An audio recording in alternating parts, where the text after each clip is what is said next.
Sí. ¿Sí? Bueno, pues buenas tardes a todo el mundo. En primer lugar, como en otras ocasiones, damos las gracias a la Fundación CAI, que siempre nos deja las salas y está siempre dispuesta a darnos todas las facilidades de streaming, de grabación posterior. Entonces, bueno, pues muchas gracias nuevamente y a las personas que habéis venido aquí. Entonces, bueno, la charla está organizada por la Alianza de Emergencia Climática en Aragón, que ya sabéis que somos una alianza que se constituyó más o menos pues cuando todas las movilizaciones con Greta Thunberg, y que desde entonces pues pensamos que la crisis climática es un tema importantísimo y que, bueno, pues aunque en estos momentos las movilizaciones no son como las que se produjeron en ese momento, las consecuencias de esta crisis las estamos sufriendo pues de muchas maneras, desde las altas temperaturas que se están sufriendo, ¿no? Según por la Organización Meteorológica Mundial, pues el año pasado pues se registró pues una de las temperaturas más altas desde que hay registros oficiales. Lo mismo está ocurriendo con los mares, que nos informan de cómo los océanos cada vez tienen unas temperaturas más altas, y todo esto pues repercute en las corrientes oceánicas. Y el mar Mediterráneo sabemos cómo está también cada vez más caliente. Eso repercute pues en la evaporación, que a su vez luego pues provoca pues las danas, las tormentas, y bueno, y sabemos pues que cada vez pues hay unos fenómenos meteorológicos extremos que son más recurrentes y que, bueno, pues que lo estamos sufriendo, aunque pues en nuestra opinión no se están tomando las medidas que habría que tomar para afrontar, pues por un lado, las causas, que es pues la quema de combustibles fósiles. Cada vez que hay pues un encuentro internacional, pues sabemos que no se toman las decisiones al nivel que se tendrían que tomar. En estos momentos pues está produciendo, bueno, se va a producir en este mes también la conferencia de Santa Marta, donde van también a reunirse para ver de qué manera afrontar pues cómo terminamos con esta quema de combustibles fósiles, cómo la reducimos, porque los informes del IPCC nos dicen que estamos aumentando las emisiones cada año y que el 1,5 grados, que era la temperatura a partir de la cual pues se nos decían los expertos que las consecuencias pues podrían ser impredecibles y que tendríamos que intentar no superar esa cifra, pues sabemos que bueno, pues que estamos ya en los umbrales de superarla, ¿no? Entonces, bueno, esta charla de hoy surge un poco por la preocupación, pues que ya vimos lo que ocurrió en la Dana de Valencia, que ahí seguimos con las responsabilidades sin resolver, pero vimos cuáles fueron las consecuencias en la población. Y hemos visto también este verano, recientemente, lo que fueron las inundaciones en Andalucía. Y por otro lado, pues aquí también en Parque Venecia también lo sufrimos, lo que fue en el Barranco de la Muerte. Y sabemos, bueno, pues que Aragón pues tiene todo un conjunto de cursos fluviales, también de barrancos, y que por parte de la Confederación Hidrográfica del Ebro, pues sí que hay unos mapas de cartografía de las inundaciones, pero vemos que no siempre se tienen en cuenta estos riesgos, estos espacios de inundación, y pues se siguen dando licencias de construcción en espacios de inundación, aun sabiendo las consecuencias, y tampoco en nuestra opinión, se están poniendo los medios adecuados para pues ver cómo nos tendríamos que preparar, ¿no? O sea, que no llegue una dana y que en ese momento tengamos que improvisar, o que no llegue una inundación y en ese momento tengamos que ver qué es lo que hay que hacer, sino que habría ya que empezar a estudiar. Y por eso, pues, más allá de lo que vemos y leemos por los medios de comunicación, pues pensábamos que era importante que personas más expertas en la materia pues nos pudiesen aportar información, conocimiento, a partir del cual pues también tengamos más argumentación con la que plantear a las administraciones, ¿no? Bueno, pues en esta línea hemos pensado dos charlas. Una de ellas pues que la va a dar Ricardo Alioz, que un poco nos viene a plantear pues lo aprendido tras las inundaciones de Valencia y Andalucía, qué falló y qué podemos hacer para que en Aragón se pueda mejorar esa situación, y también cuáles son a veces las falsas soluciones que se dan que no van encaminadas al origen del problema y a su resolución. Él es doctor en Ingeniería Industrial, es profesor titular de la Universidad de Zaragoza, en el campus de Huesca, del área de Mecánica de Fluidos, ha impartido materias de Ingeniería Hidráulica y de Riego y tiene 34 años de experiencia como investigador y consultor nacional e internacional de sistemas de infraestructuras de riego tecnificados. También es miembro de la Fundación Nueva Cultura del Agua, coordina también el Grupo de Agua y Agricultura.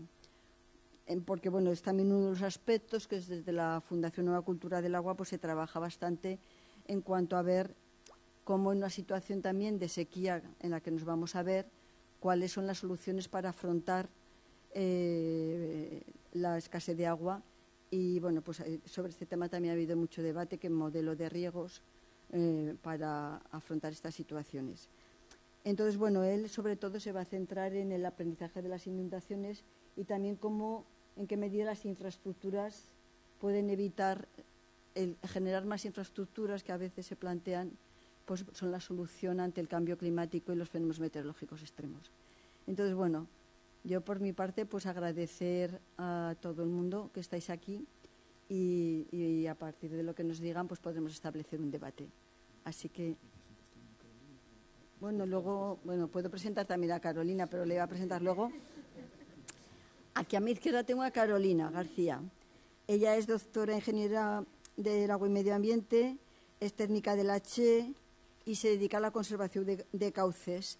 Y bueno, ella sobre todo porque queríamos también escuchar una visión de qué se está haciendo desde las administraciones y en principio de la Confederación Hidrográfica del Ebro, pues que es una de las administraciones importantes en todo lo que es el riesgo de inundaciones, más allá de lo que puede haber de protección civil y de otros servicios.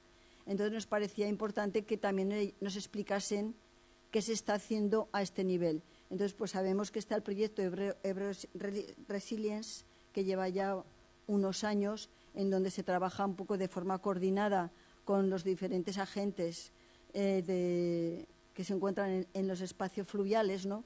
Porque suele ser habitual que no solamente los agricultores y las poblaciones que viven en esos espacios cercanos a los ríos, sino que desde las propias administraciones y gobiernos y de determinados sectores pues se dan soluciones como que, bueno, pues que hay que limpiar los ríos y entendiendo que no hay que limpiar de basuras, sino que hay que limpiar de vegetación, que hay que limpiar de gravas. Entonces, bueno, soluciones que sabemos que no son las adecuadas y que los ríos, claro que están mal y muchas veces están contaminados por nuestro modelo de producción y consumo, ¿no? Y por un modelo de agroindustria y ganadería industrial que sabemos pues que se produce y claro que se tendría que abordar ese tema.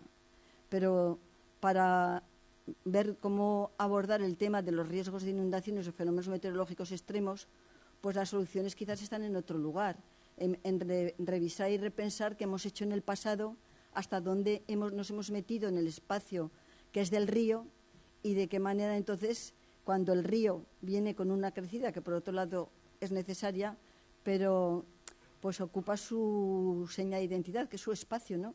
O sea, lo que es su propia cauce, ¿no? Y entonces, bueno, pues en ese sentido ya nos va a contar de qué manera están haciendo esto, que bueno, yo considero que es un trabajo importante de diálogo que se ha establecido en muchos de los espacios del Ebro y que es precisamente a través de ese diálogo como se puede llegar a acuerdos y consensos que permitan avanzar en búsquedas de soluciones duraderas en el tiempo y que se cuiden de las poblaciones que viven en el entorno, pero también de lo que es el espacio fluvial del que depende nuestra vida, ¿no? Y bueno, pues luego ya nos contará un poco más. Venga, pues, gracias a los dos. Muy bien, pues comienzo.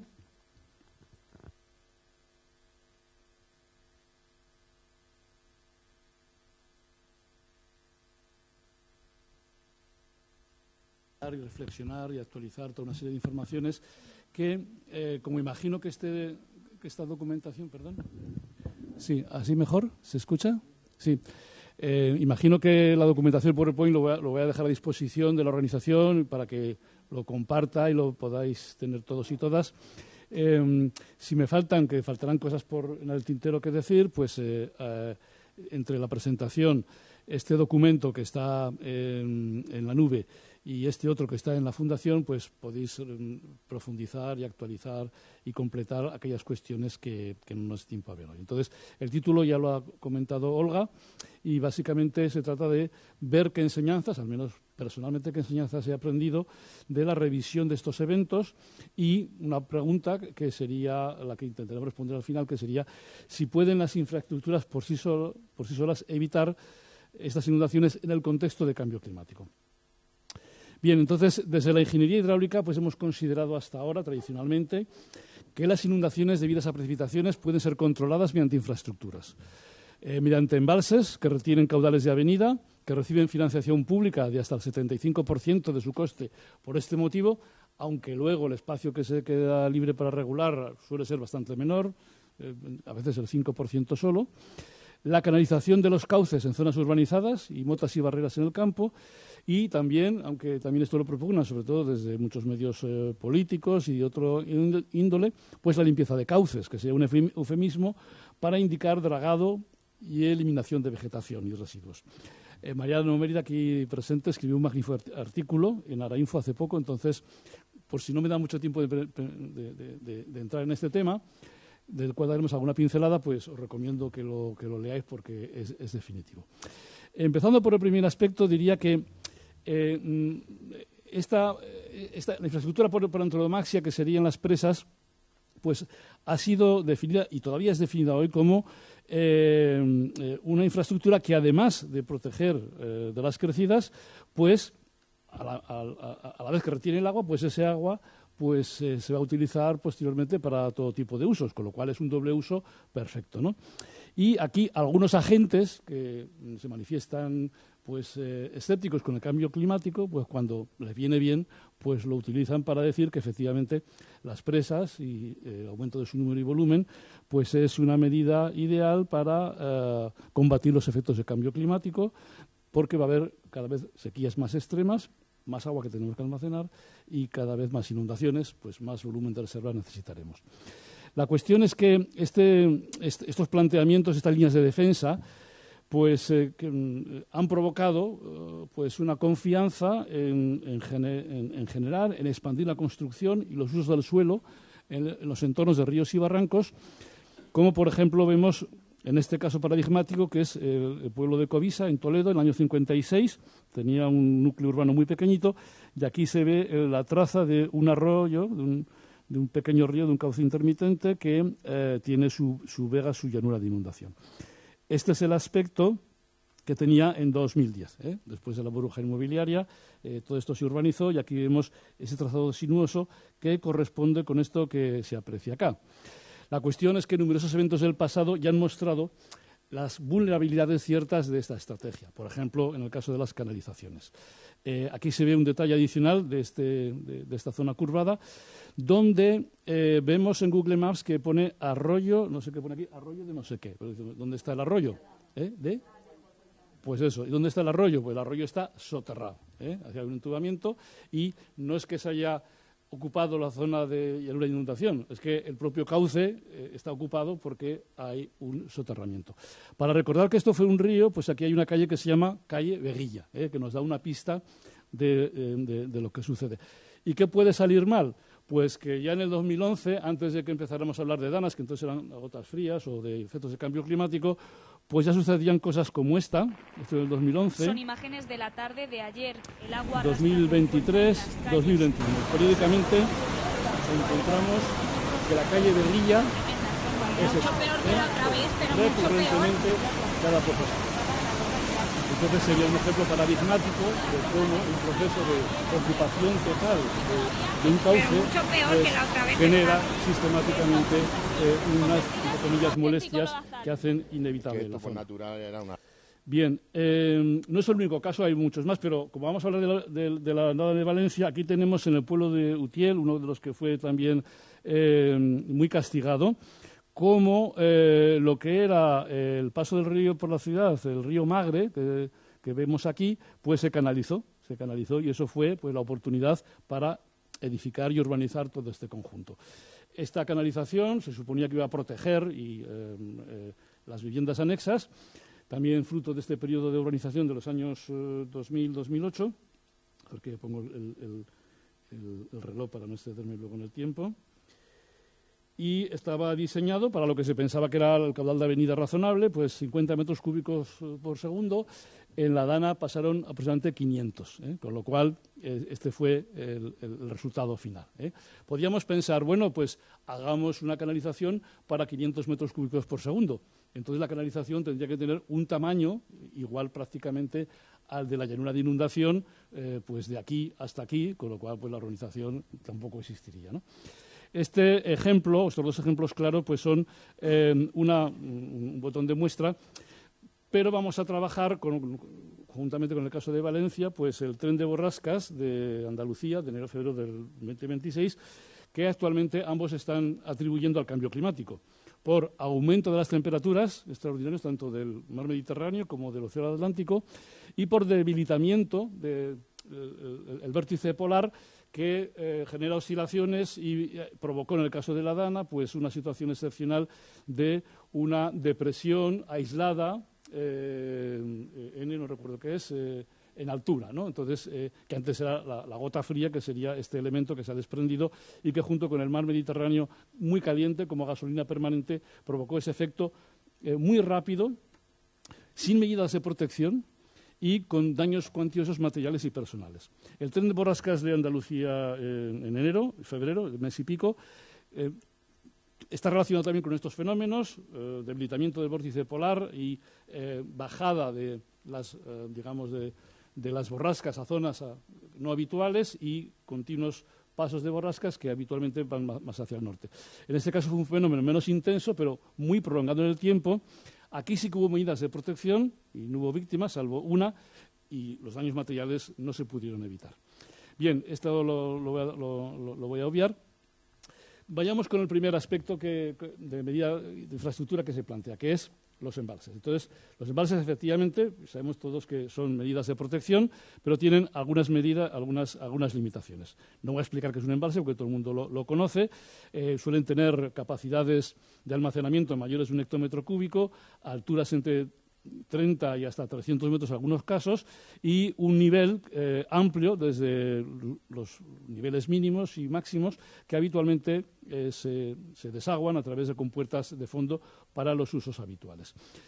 Embalses en España no faltan. Esta es, digamos, la distribución de todos los tamaños, unos 3.000 y pico, y como sabéis, pues tenemos un récord casi mundial de volumen embalsado per cápita por kilómetro cuadrado, de número de embalses per cápita y kilómetro cuadrado, pues del ratio que queramos, estamos en cabecera. Luego tenemos una infraestructura, un volumen, una cantidad de estas infraestructuras importantes. Pero, ¿qué sucedió en la Dana de 21 de octubre del año 24?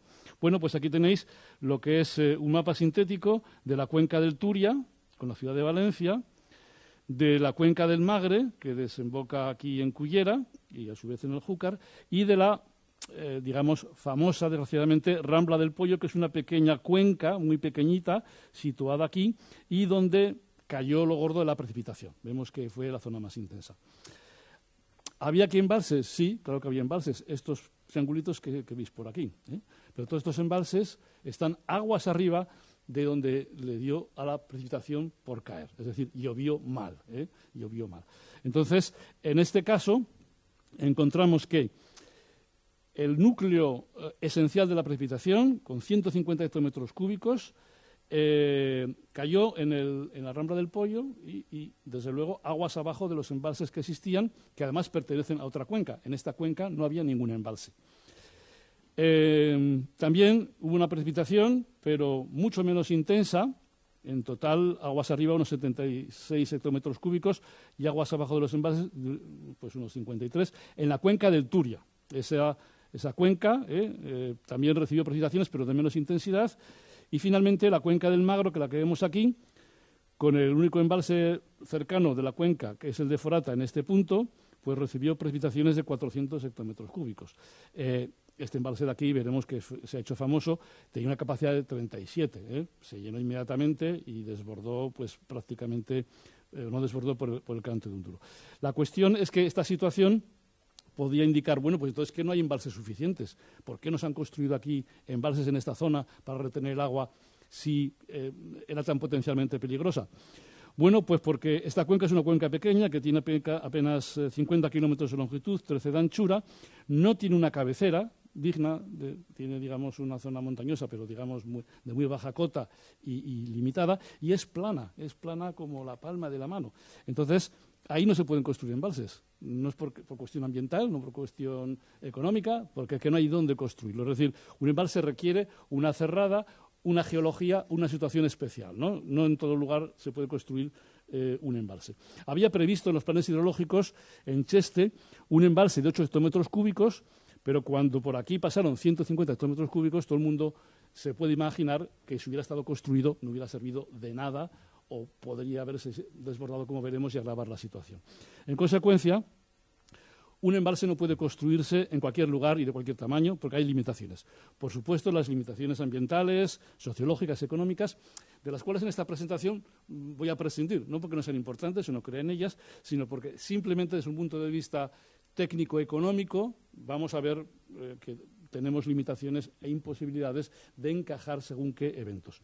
La cuestión es que un embalse necesita condiciones topológicas, geológicas, del terreno, de resistencia, que no infiltre, que las laderas sean estables, que el terreno sea salino, etcétera, etcétera, ¿no? Que las aguas vertientes tengan un cierto nivel de calidad y no siempre esto es posible y, de hecho, cuando nos empecinamos en construirlos, pues a veces encontramos, en el caso de Aragón, pues una serie de embalses como los que vi ahí, que están sin servicio, que no se han usado nunca, y el caso de Monte Aragón, que lleva 31 años en construcción y ha acabado recientemente las fuerzas de carga por un problema de estabilidad de ladera, y el de Yesa, que sigue en construcción, que veremos a ver cómo acaba, que también ha presentado problemas de estabilidad de ladera. Luego, los embalses no se pueden ubicar, aunque queramos, en cualquier sitio, en cualquier situación, y habrá zonas que no podrán ser protegidas por embalse en ninguna condición. Un caso similar sucede cuando tenemos inundaciones que se llaman pluviales, es decir, no siempre la inundación viene de un río de aguas arriba que desborda, sino que si la precipitación que te cae encima es enorme, pues el terreno, una vez que se ha saturado, está empapado, pues ya no traga más agua y el nivel de agua empieza a subir, como vemos aquí, y en este caso el episodio de Andalucía en la sierra de Grazalema. Grazalema está en lo alto de un peñasco, rodeado de montañas, pero no hay ningún cauce, ningún río que desborde, y todo el agua que vemos aquí es el agua kárstica que ha infiltrado y que sale del subsuelo, que sale de las paredes, etcétera, etcétera. Eso tampoco se puede controlar con ningún embalse y ninguna inundación que llamamos pluvial, ¿no? Por el agua que te cae encima. Si te caen 400, 600 milímetros en pocas horas, no hace falta que se desborde nada porque tú mismo en cada punto estás desbordado. Bien. Otra función de los embalses que hemos comentado sería, claro, almacenar agua para usos y consumos, de los cuales el mayor uso, como sabemos, es el regadío. Y esto, claro, entra en contradicción con la laminación de avenidas. Si queremos laminar avenidas con embalses, suponiendo que existan o se puedan construir, tenemos que tener un volumen de reserva para evitar que esa agua que entra se propague. Pero eso requiere tener un volumen libre. ¿Qué sucede? Que la tendencia generalizada es a mantenerlos lo más llenos posible, sobre todo en el contexto de cambio climático, porque preocupa de que haya una sequía, que el año que viene no llueva, y entonces el objetivo o la obsesión de ciertos sectores es el tener cuanta más agua almacenada mejor para contener esa avenida, ¿no? Entonces, pero eso, y generalmente es una noticia de regocijo. Cuando los embalses se llenan, pues aparecen en prensa, pues documentos de este tipo, ¿no? Por fin se han llenado los embalses. Los embalses están al 98%, al 99%. Pero tener los embalses llenos tiene peligro, Y tenerlos llenos y regular es como intentar sorber y soplar, Las dos cosas a la vez no puede ser. Entonces, vamos a repasar brevemente, antes de comentar los ejemplos, de por qué tener embalses llenos no es beneficioso a nivel de regular inundaciones. Y serían, pues, por lo que estamos viendo aquí, ¿no? Estos embalses, pues eso, cuando se llenan, porque no liberamos agua, cerramos las compuertas de salida, de vertido, o cuando entra más agua de la que podemos verter, pues nuestro recipiente se va llenando, ¿de acuerdo? Hasta una altura máxima de explotación que sería la que no convendría sobrepasar. Pero ¿qué sucede si tenemos una avenida, una entrada de agua que es muy, muy elevada y que las compuertas de base no pueden soportar? Bueno, pues que en un momento determinado el agua puede superar lo que se llama la coronación y saltar por la parte superior de la presa. Esta coronación, a lo largo de toda ella, pues implica una caída de agua desde mucha altura. Estos embalses, pues hemos dicho 15, 30, 100 metros o más. Eso implica una gran energía cinética, una gran energía del agua que cae, que al impactar con el suelo, pues erosiona la zona donde la presa se asienta. Estas son las presas de gravedad, cuya estabilidad es debido al rozamiento con el suelo. Entonces, si se descalza, si esta zona se erosiona, la presa se puede derrumbar. Hay otras presas de bóveda que se soportan a través de los estribos en los laterales, que no tienen tanta problemática, pero tampoco es conveniente que desborden.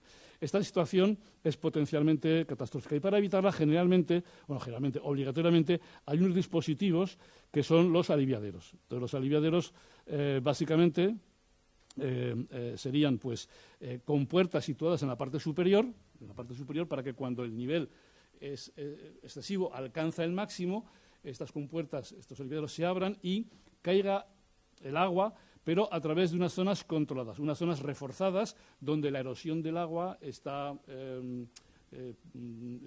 cuantificada y estas rampas, estos trampolines están preparados para ello, ¿no?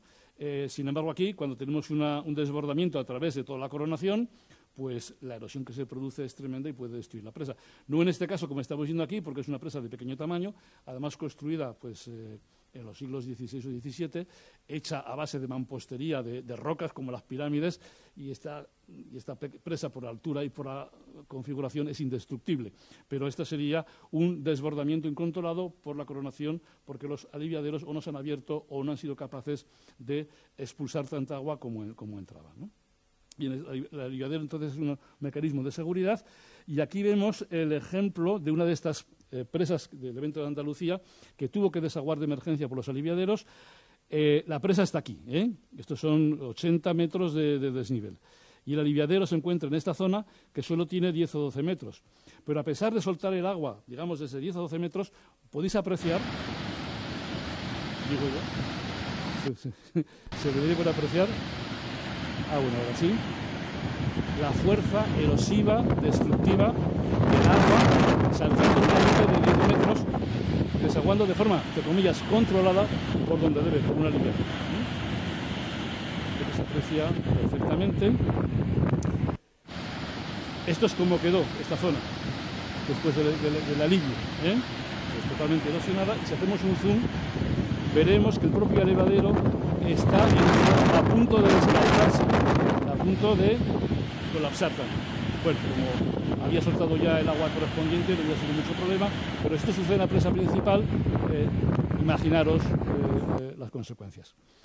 Estas consecuencias ya se han visto, por ejemplo, en la famosa presa de Tous, en que por una dana, en el año, cuando tiene ese nombre, en el año 2008, fue, el agua sobrepasó la coronación, y la presa se derrumbó con 40 muertos y bueno, pues no quedó nada de ella, ¿no? Por este proceso que os he comentado. En la dana del año 24, un pequeño embalse, el embalse de Hueso, de poca capacidad de 8 hectómetros cúbicos, se llenó en cuestión de minutos, estaba vacío, pero la cantidad de caudal que entraba era tan enorme que se llenó y empezó a rebosar. Y rebosó, y veis que si no se desplomó, pues fue de milagro, porque está, digamos, a punto de colapso. Una vez que la presa desborda, no necesariamente se va a hundir, pero los números para que suceda son muchos, y es una situación que hay que intentar impedir a toda costa, ¿no?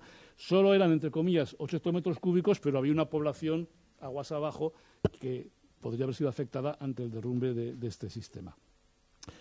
Otra situación parecida fue en la famosa también presa de Forata, en este mismo evento de la Dana, que ya es que es más grandecita, que tiene en 32 hectómetros cúbicos, que también estaba vacía por la sequía, pero los 2.000 metros cúbicos por segundo que entraron en ese proceso, en esa pequeña cuenca, hicieron que, pues en cuestión de horas, la presa se llenara y empezara a aproximarse al rebose, de tal manera que estaban a través de los aliviaderos, pudiéndose evacuar 1.000 metros cúbicos por segundo, pero estaban entrando 2.000.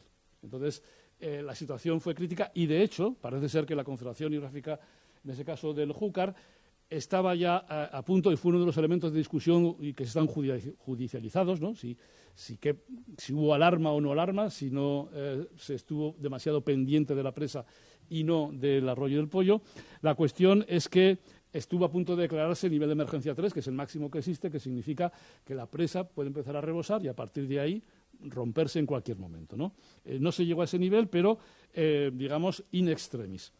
La cuestión es que este evento, que fue pues, lanzar a cara o cruz una moneda y que cayese cara, suponiendo que la cara sea lo bueno, la prensa y algunos medios lo recogieron como pues, una heroicidad, ¿no? La presa de Foratata evitó una tragedia mayor en la ciudad de Valencia. Sin el embalse hubiera sido mucho peor. Bueno, la cuestión es que esta presa está en una cuenca distinta, que no afecta a Valencia, no está en el Turia, está en el Magre, que es afluente del Júcar.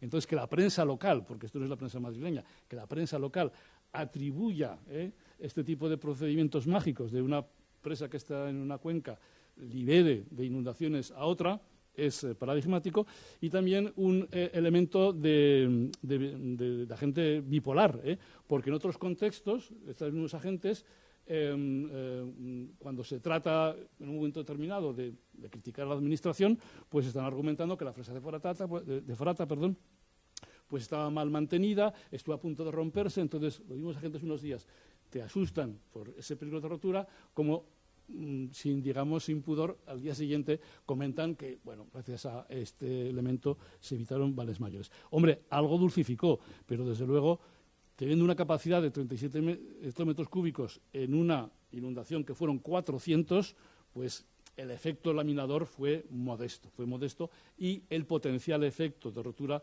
hubiera sido catastrófico. El último ejemplo también del evento de la Dana, pues esta otra presa, esta sí que está en el Turia, y es grande, esta tiene 115 hectómetros cúbicos, pero claro, hemos dicho que en el Turia fue donde menos llovió. Entonces, efectivamente, el nivel del agua subió también bruscamente, pero todavía tenía un margen amplio, casualmente porque la presa, por el tema de la sequía, estaba también muy vacía. Si este evento hubiera sucedido 2 años antes, en el año 22, donde la presa estaba prácticamente llena, este evento, si no se gestiona muy rápidamente, hubiera hecho también un desborde en una presa importante.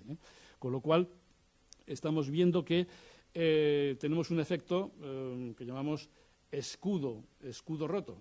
El escudo te defiende mientras está íntegro, pero si el escudo se rompe, se convierte en un problema que agrava la circunstancia. En el caso de los eventos del tren de borrascas en Andalucía, si analizamos el Guadalquivir, vemos una situación que explica quizás una serie de eventos que a continuación comentaré, que es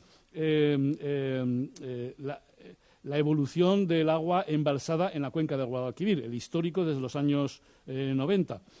Esta cuenca tiene una capacidad de embalse de 8.000 hectómetros cúbicos, mientras que las aportaciones anuales medias se sitúan, depende de la fuente, entre 6.000 a 7.000 hectómetros cúbicos. Es decir, los embalses de la cuenca pueden retener toda el agua que cae en un año, digamos en promedio, y un poco más. Pero ¿qué sucede? Que en los últimos años, sobre todo, en general es una constancia histórica, este es el nivel de embalse, y por las sequías prolongadísimas que han sufrido, pues el nivel de embalse de la cuenca anual ha ido decreciendo hasta, como sabemos, en la sequía del 23, llegar a niveles mínimos que no se recuperan nunca. A partir de entonces se empezó a recuperar y posiblemente en esta cuenca, o en Andalucía en general, existe una cierta obsesión por almacenar agua cuando está disponible, porque luego vamos a tener 10 años de sequía y, por tanto, ni una gota hay que evacuar, ¿no? Entonces, esto es un ejemplo también de a dónde nos lleva el límite de mantener el embalse lleno, ¿no? Tenemos el ejemplo de la presa de Caballeros en Montejaque, Málaga, que es una situación un poco especial, porque fue la primera presa de bóveda que se construyó en España, en su momento la más alta de Europa, y no funcionó nunca. Digamos, se mantiene como una especie de monumento a la ingeniería, pero diría la mala ingeniería, porque el terreno era enormemente kárstico y filtraba por los laterales y el fondo, de tal manera que nunca llegó la presa a usarse ni a llenarse hasta el año 26, que por la excepcionalidad de las precipitaciones continuadas, más moderadas que en la Dana, pero mucho más prolongadas, se llenó. Entonces, en este caso, aquí tenéis efectivamente la presa, aguas arriba, no hay nada de terreno, aquí hay un poquito de agua, y aquí la tenéis el día que se evacuó. Faltaban 20 centímetros para que el agua desbordase. Es una presa de bóveda, supuestamente no es tan grave que desborde como las de gravedad, pero también falta un canto de un duro y además una presa que no está, sí que está mantenida por Endesa, pero que no estaba funcional porque es un monumento, pues creo que había serias dudas de si los aliviaderos iban a funcionar y, es mi opinión personal, creo que se esperó al último momento para abrir los aliviaderos sabiendo que iba a haber un impacto importante y, de alguna manera, jugando al límite de lo que era esa capacidad de retención, que es un ejemplo también de lo que a veces hemos comentado, ¿no? De qué sentido tiene mantener infraestructuras, en este caso sí no es una azud, es una presa que no tiene función. En este caso se ha convertido en un potencial peligro y en este momento la Junta de Andalucía se está replanteando qué hace con esa presa monumento que no tiene funcionalidad, que ha supuesto un riesgo para la población porque hubo que desalojar a 200 personas aguas abajo. Algo parecido sucedió con la presa de Quentar, esta sí que es operativa, en Granada. En este caso la causística es distinta. Los aliviaderos tienen una capacidad de desembalse de 700 metros cúbicos para un periodo de retorno de diseño de 500 años, pero cuando se desaloja este caudal por los aliviaderos, aguas abajo se produce una inundación de los núcleos urbanos. Entonces también se estuvo reteniendo, esperando hasta el último momento, creo que faltaba 1 metro para el rebose, y entonces se desalojó un pueblo de aguas abajo y quedaron 100 personas incomunicadas para que se abrieran las compuertas, los aliviaderos de la parte superior, puesto que las compuertas de desagüe normal no eran capaces de evacuar todo el agua que estaba llegando. Pero no fueron los únicos casos. Niveles de riesgo extremo. Uno de ellos es Quentar, en Granada. El embalse de Quentar está al 100% de su capacidad y ha tenido que abrir sus compuertas esta madrugada para empezar a aliviar el agua. Bueno, hay máxima como tendréis la presentación, podéis ver los vídeos completos. Internet está lleno de estos vídeos y, por tanto, hay mucha información al respecto. Pero decía que no son los dos únicos casos, ¿no? Entre el día 6 y 7 de febrero había más de unos 16 embalses que estaban a más del 100% de su capacidad. Es decir, que habían superado la cota normal de explotación y estaban acercándose a la cota máxima de avenida y ya muy próximo a la coronación. Es decir, por lo que sea, no sé la razón, se estuvo esperando al último momento para empezar a desembalsar. Posiblemente es una conjetura, una opinión, de que esta presión por retener el agua pues hizo que se apurasen los límites, creo yo, más allá de lo razonable. No es normal tener un montón de presas por encima del 100%. Y no solo eso, sino que también había un conjunto de ellas, como veis aquí, este parámetro, que estaban evacuando más agua de la que llegaba, ¿no? Es decir, había que hacer espacio, como fuera, para regular una potencial avenida que pudiera entrar, y la única manera, entonces, es verter agua de la forma más intensa que se puede. Lógicamente, los técnicos de la Confederación están preparados para esto, técnicos y técnicas. Hay herramientas informáticas para poder simular estos procesos y procurar que cuando haces el vertido, que no se sincronice ese vertido con los picos de los hidrogramas de las cuencas adyacentes, de tal manera que todo se superponga. Pero, claro, esos modelos no son del todo precisos porque tienen un punto débil. Tienen un punto débil que es la información, la variabilidad de la precipitación, la transformación de la precipitación en escorrentía. Todo, aunque tengas caudalímetros que midan el caudal que está entrando por ciertos puntos, en estas situaciones, por tormentas o porque quedan anegados, desaparecen. Por tanto, hay un alto grado de incertidumbre al tomar esas decisiones. Lógicamente, de forma preventiva, si la presa está ya muy llena y te están anunciando que va a llover más, pues tienes que evacuar agua como sea, por si acaso. Que luego resulta que esa precipitación no sucede, pues lo que habrás creado es en el desembalse una avenida extra que, sin haber hecho nada, no hubiera sucedido. Por tanto, los procesos de desembalse también crean avenidas, como estamos viendo, y también implican desalojos, sobre todo cuando no se ha tenido en cuenta esa circunstancia en la edificación de al lado. Eso es lo que queríamos indicar, ¿no? Que los desembalses de urgencia extremos pues son digamos, malos consejeros por la incertidumbre y el riesgo que supone. Evidentemente, yo imagino que esto sería todo un riesgo calculado, pero también es cierto que los deportistas de élite y que practican deportes extremos, gente muy preparada, pero cuando hace cosas muy arriesgadas, pues algún día comete un error y ese día es fatal. Entonces, creo, bajo mi particular opinión, que se apuró demasiado en diversos momentos. La cuestión es que, como fue un proceso dilatado y teníamos la mala experiencia de la Dana de Valencia, hubo procesos intensivos de alerta, de evacuación.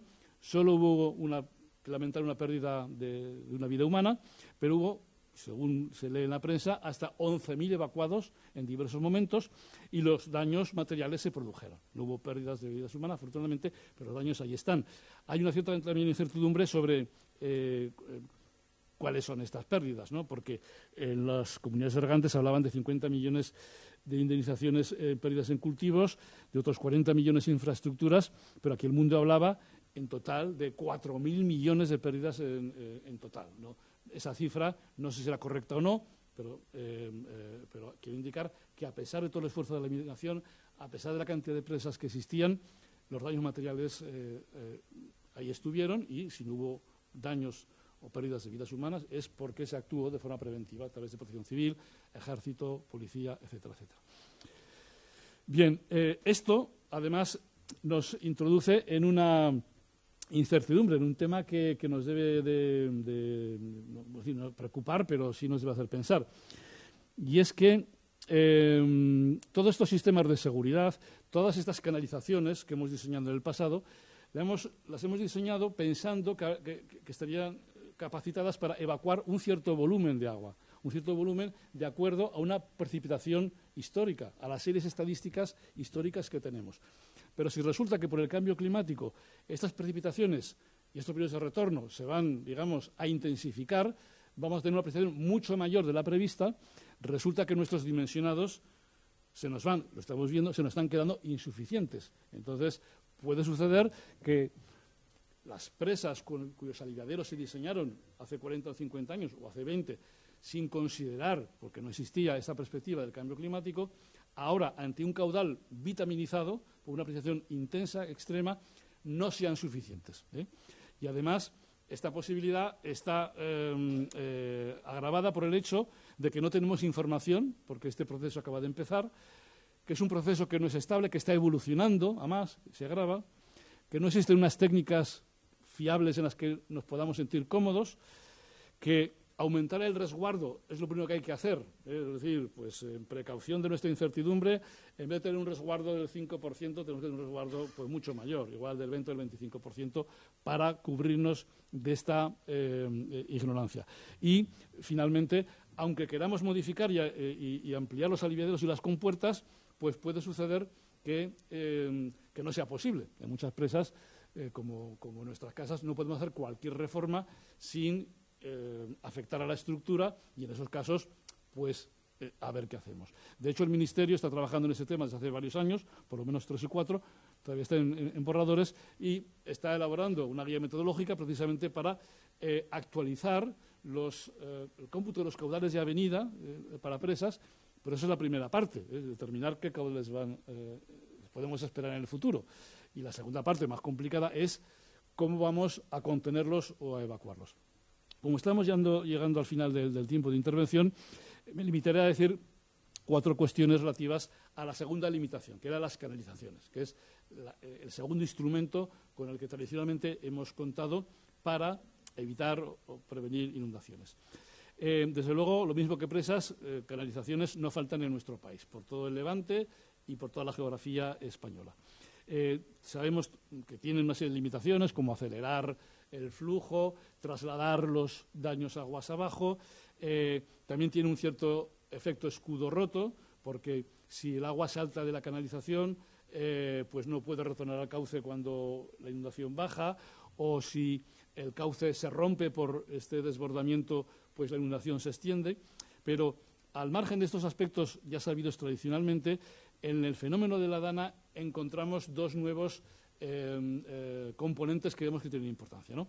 El primero es el efecto barrera, ¿no? Aquí en este titular, de forma muy triunfalista, hablamos de que el nuevo cauce del Turia, el cauce desviado del Turia, fue la muralla, nuevamente, que salvó Valencia. Estábamos hablando de la presa que estuvo a punto de romperse, pero salvó Valencia. Nuevamente, el cauce del Turia también salvó Valencia, pero efectivamente fue una muralla, fue un dique, como veis aquí, de contención que retuvo toda la inundación de las zonas anexas que vieron incrementada su inundación porque este agua no se pudo desaguar al Turia. El canal del Turia tiene una sobreelevación, que aquí pasa una carretera, aquí tenemos otra de 4 o 5 metros, aquí vemos la foto aérea el día después, donde el canal del Turia es este, y esta es la zona inundada del Barranco del Poyo con un montón de agua que no ha podido desaguar porque el propio canal ha hecho de barrera. Por tanto, salvó a unos, pero perjudicó a otros. En este sentido, también hay muchas preguntas que en este momento hay que resolver, y una de ellas es la siguiente. Este es el esquema de la precipitación. Esto fue el Barranco del Poyo. Este es el Turia. Aquí no llovió, digamos, tanto. ¿Qué hubiera pasado si esta precipitación, por azar, por un capricho de la meteorología, sucede solo 15 kilómetros más al norte? 15 kilómetros más al norte. Pues entonces hubieran pasado por este tramo no 50 hectómetros cúbicos, sino 150 o 200 o 300. Y teniendo en cuenta que hay algunas dudas de cuál es el caudal máximo que el canal del Turia puede acomodar, puede encajar, cuando se diseñó se pensaba que era 5.000 metros cúbicos por segundo, pero con las herramientas de cálculo primitivas de aquel entonces, con las herramientas de simulación de hoy en día, pues se han hecho estudios y hay quien establece que es un valor muy optimista, que 3.700, 4.000 sería el valor máximo. Total, que en este episodio vemos que con 2.000 metros cúbicos el canal del Turia estaba ya, digamos, bien, si no lleno, pero más de la mitad, y no había recibido el impacto fuerte. ¿Qué hubiera pasado si el impacto fuerte hubiera caído en la zona del Turia? Y además, aguas abajo de los embalses de regulación. Pues esto es un estudio que hay que hacer. Y la intuición que tengo, que no está constatada, es que bueno, pues podría haber habido ahí también un desbordamiento y la protección haber saltado. Si estudiamos lo que es el resto de cauces, en la zona del Barranco del Poyo, vemos también que se ha hecho una serie de críticas en el sentido de que en los planes hidrológicos había previsto una serie de obras, una serie de canalizaciones, y que como no se habían hecho, o por desidia, o por incompetencia, o por los ecologistas, por eso tuvimos estas consecuencias. Pero si analizamos lo que son los valores de caudales previstos para periodo de retorno de 500 años, que era con el que tenían que haberse dimensionado las infraestructuras, comparados con los estimados que sucedieron, pues vemos que los estimados, porque medidas estrictas no hay, porque no hay caudalímetros en todos estos puntos, duplican. En el punto donde había un aforador, antes de que se rompiera, el máximo caudal era de 1.200 metros cúbicos por segundo y se estimó que pasaron 2.800. En la zona justo antes de Paiporta, digamos, el dimensionado de las infraestructuras posibles potenciales estaba en 1.400 y pasaron 3.800.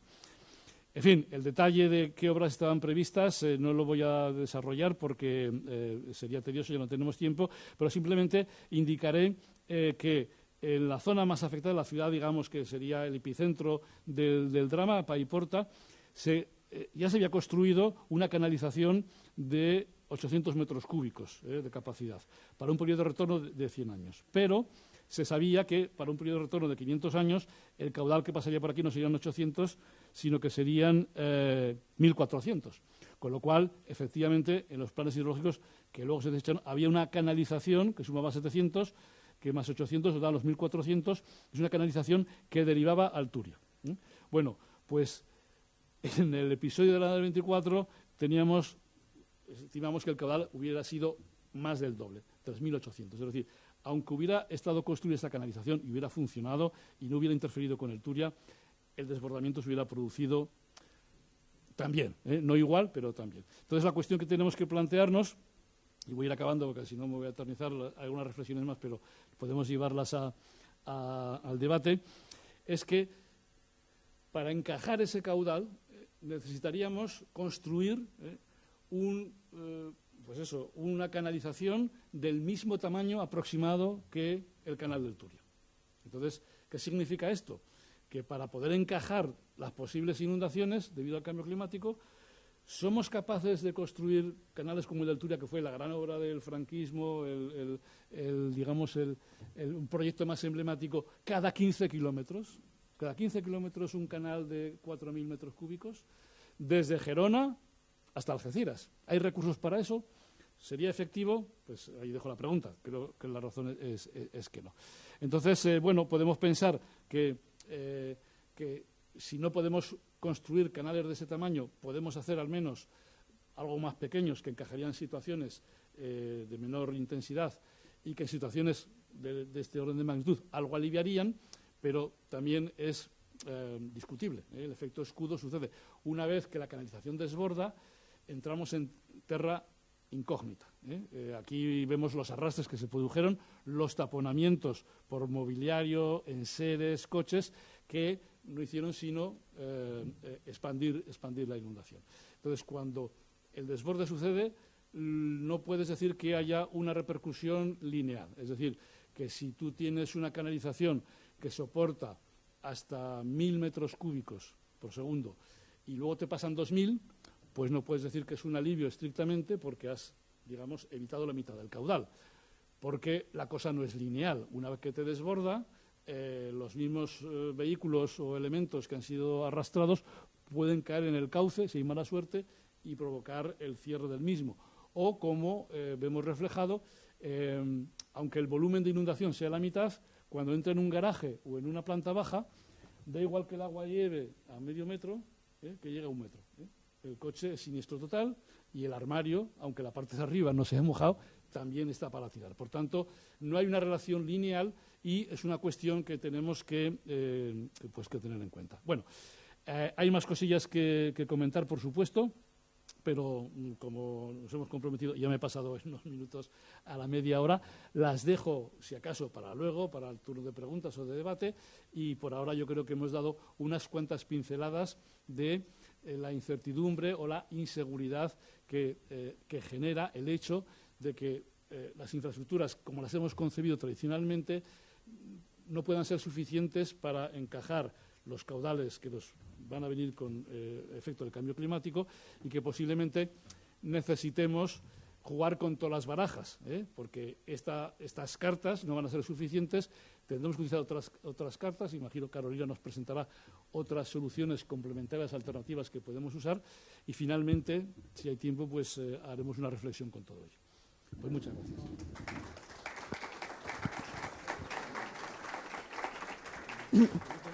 Bueno, muchas gracias. Ahora, Carolina. Bueno, como vemos, sobre todo vemos lo que nos sirve, pero tendríamos que ver qué es lo que sirve, ¿no? Que hay aquí es el tema más de fondo, de debate, para a partir de ahí poder hacer propuestas que permitan, lo que hemos dicho, ¿no? Adelantarnos para que no ocurra lo que estamos viendo que está ocurriendo aquí y ya no digamos lo que está ocurriendo en otros países, ¿no? Estamos viendo lo que está pasando en Bangladesh o en muchos otros lugares donde la gente no tiene... las consecuencias para la vida de las personas son tremendas, ¿no? Pero bueno, pasamos a que Carolina, que ya la hemos presentado antes, nos explique un poco lo que se está haciendo en el Ebro, en el proyecto de Ebro Resilience, y a partir de lo que ella nos diga, pues luego tendremos rato para debatir y profundizar. Muchas gracias, Carolina. Muchas gracias, Olga. Hola, buenas tardes. Muchas gracias a todos por asistir esta tarde. Lo que voy a presentar aquí es un poco pues lo que comentaba Olga. Vamos a comentar un poco lo que son la experiencia que se tiene en el Ebro, en la Confederación Hidrográfica del Ebro, sobre la gestión del riesgo de inundaciones y cómo ha ido evolucionando con el tiempo, en función de lo que se ha visto que funciona y no funciona, ¿vale? Entonces, las inundaciones, obviamente, creo que todos los que estamos aquí somos conscientes de que es un fenómeno natural que tiene grandes consecuencias. Es el fenómeno natural que más pérdidas económicas y vidas humanas causa en España, pero en España y en todo el mundo, ¿vale? Y este es un fenómeno recurrente, o sea, porque si tenemos los datos del Consorcio de Compensación de Seguros, vemos que los datos de inundación, que es en azul oscuro, son los que más daños causan y se ve la evolución histórica en siniestralidad, se ve que no es una cuestión puntual, sino que ocurre a lo largo de todo el tiempo. Entonces, eso es algo que tenemos que tener en cuenta. Pero, ¿por ello son las crecidas malas, por definición? No. O sea, las crecidas por sí no son malas. Pongamos que tenemos unas crecidas en el río y aquí a los lados de ese cauce no hay nada como de asentamientos humanos o actividades económicas, sino hay un espacio natural, praderas, bosques, ríos, lo que sea. Entonces, ¿qué pasa? Cuando vienen las crecidas tienen una serie de efectos beneficiosos que sí que contribuyen al mantenimiento de los ecosistemas. Por un lado, te van a recargar los acuíferos porque el agua va a pasar por encima, va a absorberlo el suelo y eso va a estar disponible en épocas cuando no hay agua, cuando hay sequía. Por otro lado, va a arrastrar, porque cuando viene una crecida no es solo agua, es agua, nutrientes, sedimentos y todo eso al salirse del cauce te está fertilizando los suelos, te está haciendo que la tierra te vaya a producir más. Luego te mejora la dinámica fluvial porque el río no es estático, el río es dinámico y tiene una serie de ecosistemas y diversidad que necesita de estos movimientos para mantenerse. Y por otro lado, contribuye a la eliminación de especies exóticas invasoras, porque estas especies generalmente requieren de aguas más cálidas y estáticas. Cuando te vienen las crecidas, tú lo que estás haciendo es alterar las condiciones que son idóneas para las especies exóticas que han venido de fuera y las cuales están adaptadas, o sea, nuestras especies autóctonas están adaptadas. Además, es que estos cauces en un estado natural nos protegen de los eventos extremos. ¿Por qué? Porque si tú tienes una llanura de inundación que está conectada con tu río, cuando viene una crecida, las aguas van desbordando y desbordan y ocupan esa llanura de inundación. Entonces, las aguas van a venirte con un caudal punta, o sea, el nivel de agua más alto que va a hacer va a ser menor y esas aguas van a venir más lentas, con lo cual los daños van a ser mucho menores. Con lo cual, todo eso contribuye a minimizar los daños. Entonces, ¿por qué? Porque esta contradicción entre qué es el fenómeno que más daños causa cuando realmente no tiene por qué ser mala. Tenemos que tener en cuenta cuando hablamos de la gestión del riesgo de inundación, lo que estamos haciendo es controlar 3 tipos de factores que intervienen. Por un lado tenemos la exposición, que lo que nos dice es qué se va a inundar, qué es lo que hay en esa llanura cuando vienen las aguas, si es un prado, si es un bosque o, en cambio, si son cultivos o son casas, edificios, infraestructuras. ¿Vale? Entonces, exposición es lo que se va a inundar. Eso tenemos que tener en cuenta con la peligrosidad. ¿Cuántas veces se va a inundar eso? Estadísticamente, cuántas veces va a salirse el agua del cauce. Y luego también tener en cuenta qué daño sufre lo que se va a inundar. Porque, por ejemplo, no es lo mismo si tú tienes una casa en una llanura de inundación que no está nada protegida, que no tiene un sistema de protección y se inunda, pues pasa todo lo que han comentado, ¿no? Pues que te llega hasta el armario, se te fastidia toda la electricidad. Pero si tú tienes esa misma casa adaptada a las inundaciones, en el sentido de pones todo el grupo eléctrico a cierta altura, tienes puertas que no pueden entrar el agua, tienes, a lo mejor pues en la primera planta solo tienes garaje y arriba ya tienes la vivienda, has adaptado tu instalación a esa avenida, entonces ya no vas a tener los mismos daños, se te va a inundar pero vas a tener menos daños. Entonces esta es la combinación que cuando se juega mal con ellos lo que produce tantos problemas. Entonces, esto es las situaciones de las malas combinaciones, ¿vale? Como cuando tenemos los daños y los efectos negativos. Entonces, hablando de la gestión del riesgo de inundación, ¿cómo se han gestionado históricamente las inundaciones? Pues históricamente era un enfoque de supervivencia. Es decir, donde se salen las aguas, tú no pones tu casa. O sea, simplemente tú dejas el espacio y tú construyes y vives alejado del río a una zona que es segura, ¿vale? Entonces, ese era el enfoque de supervivencia. Y este enfoque histórico ha perdurado, pero hasta muy recientemente, porque si tenemos, por ejemplo, esta ortofoto es de 1927, ¿vale? Y aquí vemos, esto es la zona de La Rioja, ¿vale? Entre Rioja y Navarra, y este es el río Ebro. Entonces, aquí tenemos cómo el cauce iba por esta zona. Si veis, sobre todo, este cúmulo de aquí, que aquí no se verá, ¿no? Sí, mira, esto. Este cúmulo de sedimentos en este lado, ¿vale? Y cómo el cauce va por aquí lineal. Esta es de 1927. La misma situación en 1956.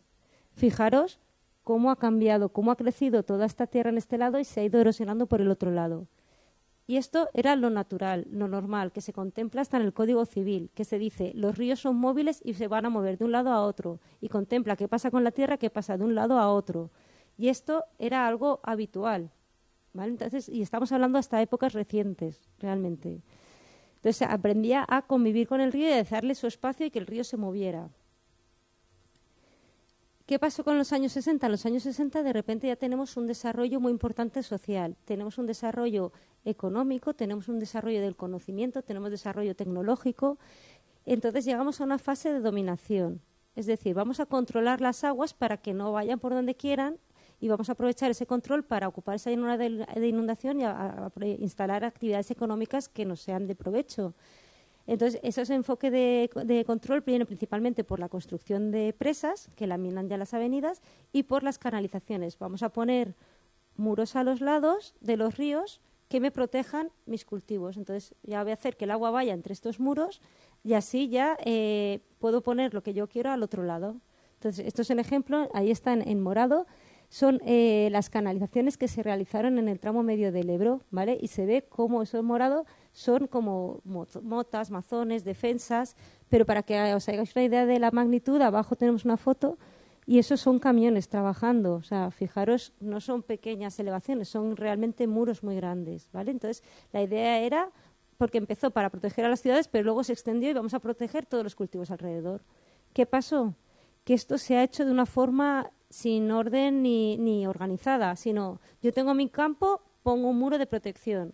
Ahora de repente a mí me llegan las aguas, soy del campo de enfrente, me llegan las aguas porque rebotan en ese campo y me llegan, pues pongo otro, pues yo pongo otro, yo pongo otro. Y además los voy a poner, pero no de una forma homogénea, sino voy a dejar ponerlo en el límite de mi cultivo y aquí, por ejemplo, pues dejo 400 metros, pero luego aquí hago un estrechamiento de 199 metros y luego vuelvo a ensanchar a 400. ¿Qué pasa? Que todo el agua que te cabe en 400 metros no te cabe en 200. Estás creando embudos. Entonces, cuando una corriente de agua fuerte llega, no pasa por ese estrechamiento y desborda y se va a los lados y causa muchos más daños que si fuera por el cauce donde tenía antes su espacio. Con lo cual tenemos una serie de efectos negativos de este intento de dominación. Primero porque al estabilizar los cauces te estás alterando la dinámica fluvial y para su mantenimiento requiere de dragados periódicos que tienen efectos muy negativos en el ecosistema y en el mantenimiento de la dinámica. Luego estás obligado a reconstruir esos diques, esas defensas, cada vez que viene una riada y se rompen. Luego estás desconectando la llanura aluvial del río y estás provocando incisión, porque si el agua no puede ir por los lados, va a ir por el fondo y va a ir incidiendo el lecho y vas a desconectar el río de la llanura de inundación. Pero lo más peligroso es lo que ya ha comentado Ricardo antes, es la falsa sensación de seguridad, porque mucha gente se cree que por tener esta defensa está protegido, pero como ha comentado, se pueden romper. Y si se rompen, los efectos son mucho más peligrosos que si tú tienes unos niveles que vas controlando y sabes por dónde van a venir y los tienes un poco vigilados. Porque van a romper, no sabes por dónde ni en qué momento. Y va a venir una tromba de agua que ya no va a ser esta, se va a venir por una parte muy pequeña, con un nivel muy grande, con una velocidad y una potencia tremendas, que son muy destructivos. Entonces, lo que se propone es un cambio en la gestión. Este método de gestión no está funcionando. Vamos a hacerlo diferente.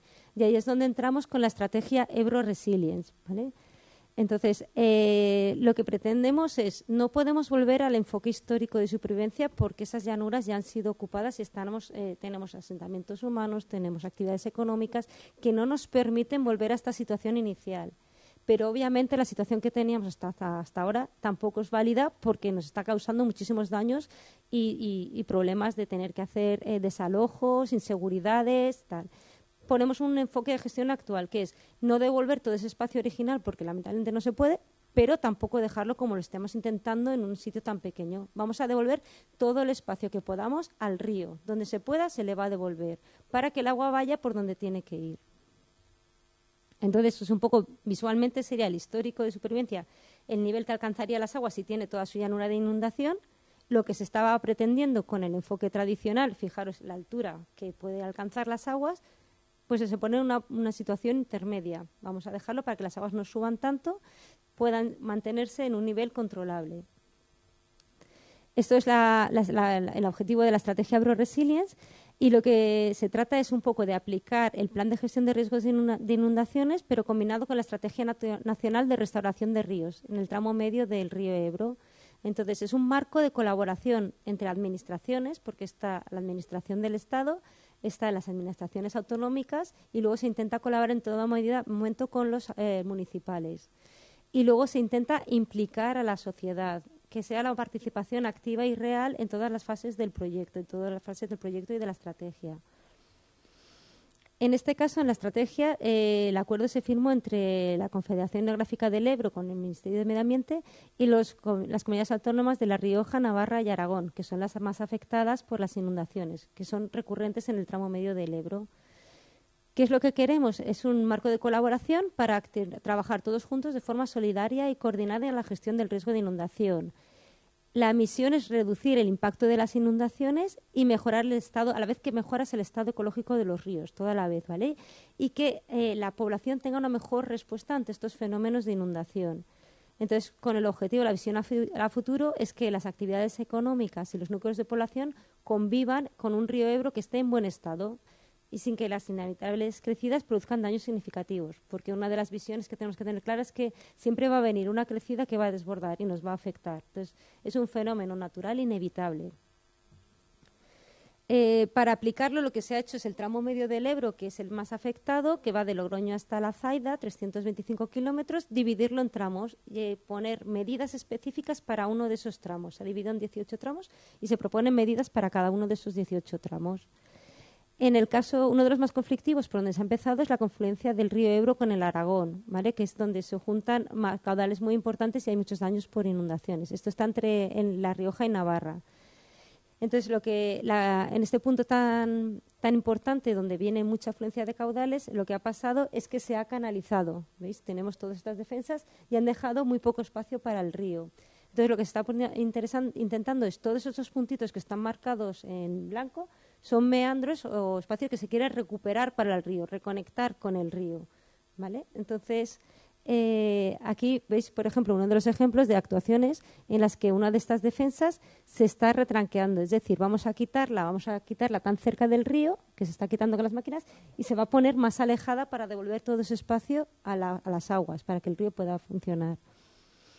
Aquí es como un ejemplo de los daños que se producen. Esas inundaciones son recurrentes, se ocurren periódicamente. Entonces, en azul se puede ver la mancha de inundación. Esta es de la inundación de 2013. Fijaros hasta dónde llegaron las aguas saliendo del cauce.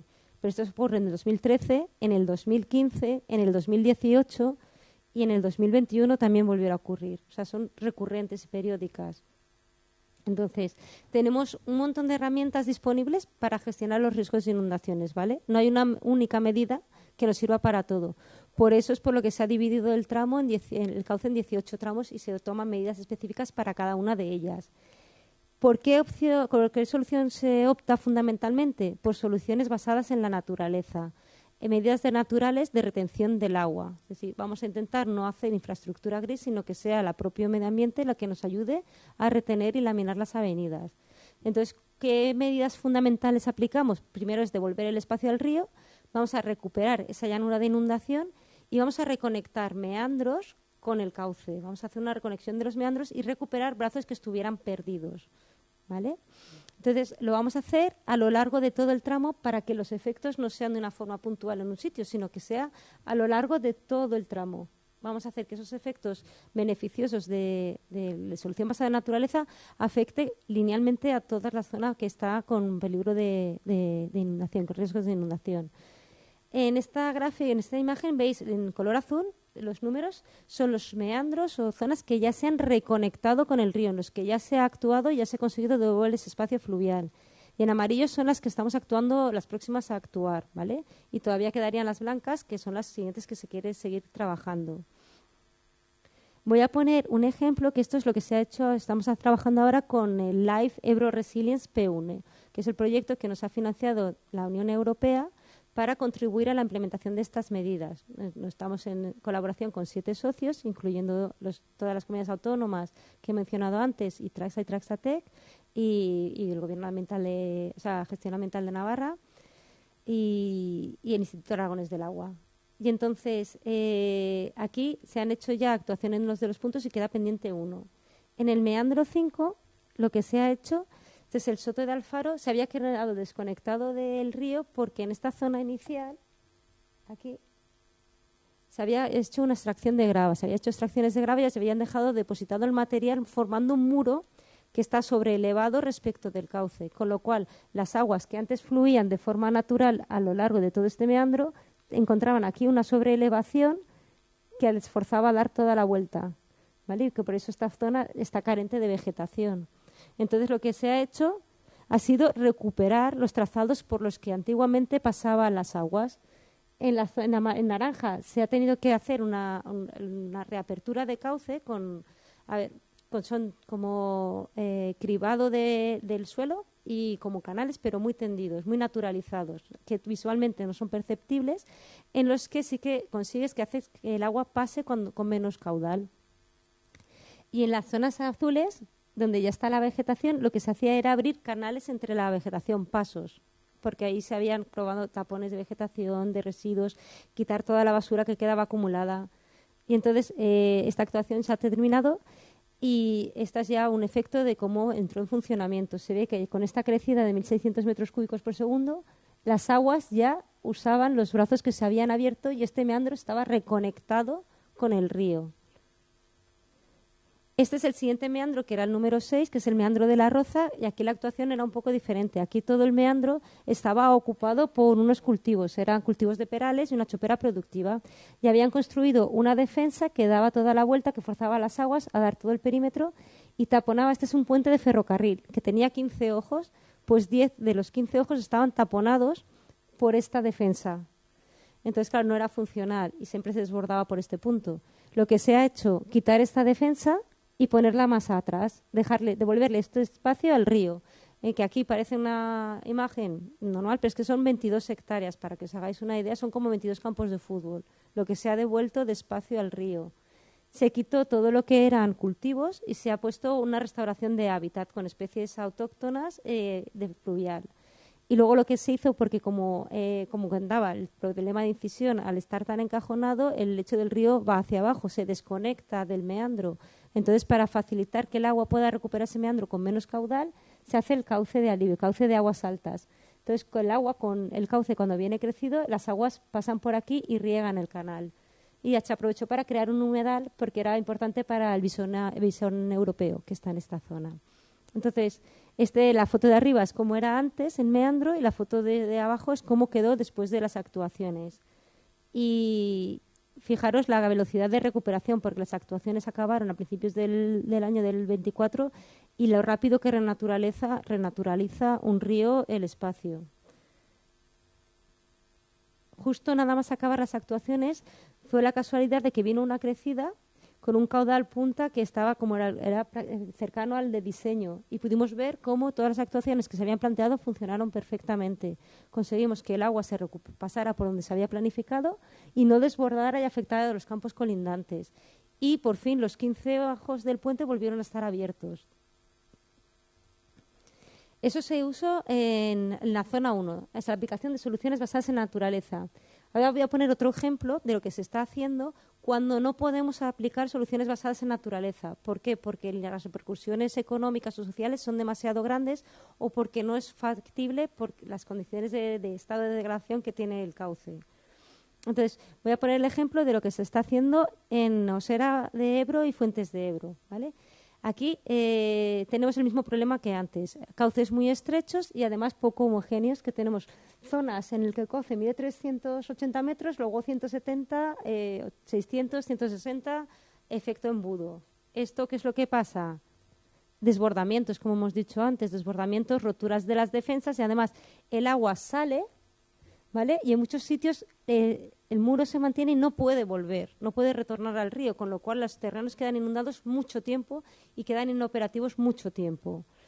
Entonces, la propuesta aquí, lo que se ha intentado hacer es, por un lado, se ha homogenizado la anchura, se está intentando quitar los sitios donde mayor estrechamiento en el cauce se producían, que era en esta zona de aquí, se ha retranqueado la mota para dejar más espacio y en esta zona de aquí se ha abierto esto para devolver más espacio al cauce.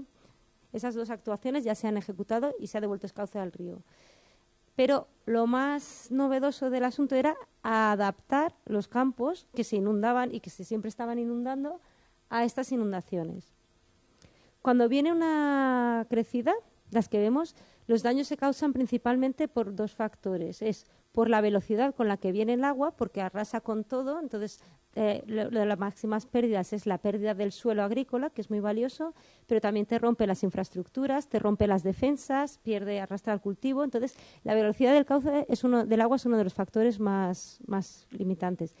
Luego tienes el tiempo que el campo queda inundado, porque claro, lo que comentaba, inunda el campo, las defensas que te estaban protegiendo del río hacen que no pueda volver el agua y se te queda inundado mucho tiempo y eso tiene unos efectos económicos muy grandes porque no puedes recuperar la actividad económica sino te tardas meses en poder recuperar tu actividad económica. Y entonces a eso también el nivel de las aguas, cuanto más agua es la que se desborda, más nivel alcanza y entonces mayores son los daños. Si cuanta más agua esté dentro del cauce, menos nivel te va a alcanzar. Con la actuación que se propone de adaptación de los cultivos, lo que estamos intentando es, vamos a combatir el agua con el agua, que es lo que voy a enseñar ahora como lo que se ha propuesto. Con lo cual vamos a intentar evitar que se produzcan los daños asociados a la velocidad del agua y reducir los asociados al tiempo que dura la inundación. ¿Cómo se hace eso? Se han creado lo que se llama las zonas de amortiguación de flujos laterales. Vale, estas zonas lo que consiste es, vamos a inundar la zona, pero de manera controlada. En vez de que sea un agua que me llegue desde arriba con mucha velocidad, arrasándolo todo, voy a hacer que el agua, los campos se me inunden, pero de una manera controlada. Voy a abrirles espacio en las defensas, voy a rebajarlas para que el agua empiece a entrar de aguas abajo a aguas arriba. Y entonces va a entrar muy lenta. Entra muy lentamente, con lo cual ya estoy quitando el efecto de la velocidad del agua. Entonces, entran lentamente y van inundando los campos de abajo a arriba. Y van inundándolo conforme el nivel de las aguas va subiendo en el río. Y están en paralelo todos, se van inundando a la vez, creando zonas compartimentalizadas, ¿vale? Entonces, aquí se ve cómo este rebaje en el terreno permite que las aguas del río desborden, pero por donde yo quiero, así que esa zona la tengo reforzada y bien segura. Entonces me voy a asegurar que no me rompe la mota porque sé que va a entrar por ahí el agua y entra despacio y ocupa el campo. Y va a entrar poco a poco y subiendo hasta que me la deja todo inundada. Entonces, ¿qué pasa? Cuando llegue el pico de crecida, porque va subiendo el río poco a poco y va inundado, cuando llegue el pico, que es el que es dañino, que el que viene con velocidad, en vez de caer en toda esta zona que son campos, infraestructuras, va a caer en un colchón de agua porque ya estará inundado, preinundado. Entonces, ese pico de crecida que viene con fuerza y es la que causa daños, va a caer encima de un colchón de agua. Mis campos van a quedar debajo, van a estar protegidos. Entonces, esto visualmente, tenemos un vídeo, ¿veis? Entra el agua lentamente desde abajo, se preinunda, se ve el cauce principal y cuando llega a este pico, que es el que más daños causa, cae encima de esos campos inundados. Y además, como están conectados unos entre sí, creo un flujo lateral al río. Creo este flujo lateral, con lo cual el área para desaguar es mucho más grande. Ya no tengo que desaguar todo el agua por el río, sino tengo todo ese terreno que he ganado para que el agua desagüe. Y va a estar inundado mucho menos tiempo, con lo cual reduzco mucho el tiempo de inundación. Entonces, con esta medida es con lo que vamos a reducir la velocidad del agua cuando me llegue y el tiempo que mi campo va a estar inundado.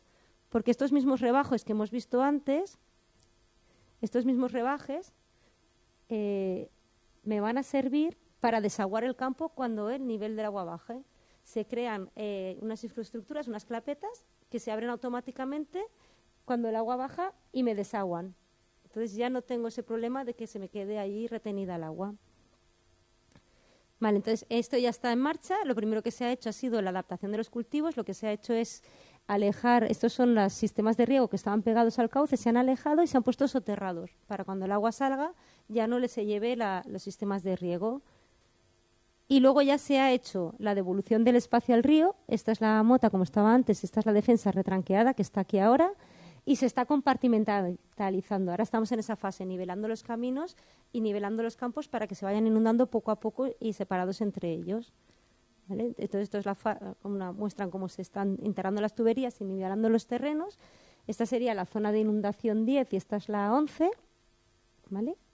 Y aquí las infraestructuras de por dónde desagua, ¿ves? Que son, si el agua está aquí en el campo, si el agua del río está crecido, estas clapetas están cerradas. Cuando baja el nivel del río y el agua está aquí retenida, hace presión y automáticamente abre las compuertas desde dentro y el agua desagua. ¿Vale? Todo esto que estamos haciendo siempre va acompañado de un intenso proceso de participación pública, porque queremos que la gente forme parte del proyecto. Entonces tenemos grupos que son estables, que están en la estrategia desde el principio, ¿vale? Que son grupos de trabajo, o sea, por un lado son grupos de trabajo que son técnicos de las distintas administraciones, del Gobierno de Rioja, Navarra, Aragón, de la Confederación, que trabajamos juntos y coordinados. Luego tenemos los grupos de co-creación, que son estos mismos técnicos que trabajan coordinados con los interesados. Tenemos grupos que trabajan con agricultores, con gente de educación ambiental, con universidad, o sea, con distintos ambientes, ¿no? Tenemos 3 grupos. Uno es focalizando en medidas de adaptación hidromorfológicas del cauce, otro que es medioambiental y otro que es de participación y comunicación. Entonces, en cada uno de esos grupos se participa con un tipo de sector u otro. Y luego tenemos un grupo diferente que es para las cuestiones más personales y de conflicto, porque no todo el mundo ve la gestión del río de la misma manera. Entonces se ha creado este grupo especial que es simplemente para debatir cómo gestionar el río y poner puntos de vista opuestos o diferentes, de agricultores, de grupos ecologistas, de la administración, de particulares, empresas. Entonces hay representantes de todos ellos que se juntan y debaten cómo se está gestionando los ríos y los riesgos de inundación. Y luego ya tenemos actuaciones más puntuales, que tenemos actuaciones de participación para el público general específicos o de fortalecimiento de capacidades. Entonces, esto es un ejemplo del plan de fortalecimiento de capacidades para ver el tipo de actuaciones que hacemos. Pues, ¿qué hacemos? Hacemos charlas, cursos formativos, talleres, visitas a las actuaciones, rutas guiadas, descensos fluviales con embarcaciones, concursos, seminarios, acciones culturales. Y luego ya hemos creado toda una serie de materiales divulgativos asociados a eso, pues maletas didácticas, rutas, juegos, vídeos, fichas, toda una serie de material asociado a esto. Importante, la participación pública desde el principio, porque si no siempre intentar aplicar alguna obra, hacer algo sin contar con eso suele llevar a problemas y muchas veces a falta de éxito. Y hacer un seguimiento, no solo que participen, sino que las propuestas se les diga qué pasa con esas propuestas. Entonces, tenemos un grupo que gestiona las propuestas que nos llegan y se hace un control de las que se aceptan, las que no se aceptan, si no se aceptan, por qué no se aceptan, porque a lo mejor legalmente no es viable, técnicamente no es viable y se da una respuesta. Y luego se intenta la replicación, tanto para otras zonas que quieran aplicar lo que estamos aplicando en una zona, pues les llevamos, hacemos visitas entre zonas para que vean lo que se puede hacer, o fuera de la cuenca con otras cuencas o con otros organismos. Y también se está intentando hacer hasta a nivel internacional a través de congresos, foros y conferencias, ¿vale? Entonces, todo lo que yo os he contado aquí está muy bien descrito. Tenemos una página web, la web de Ebro Resilience, y ahí podéis encontrar toda la información referente a este proyecto, a la estrategia y todo lo que estamos ejecutando en el río y en acciones de participación, ¿vale? Entonces, un poquito, yo creo que con esto ya acabaría la...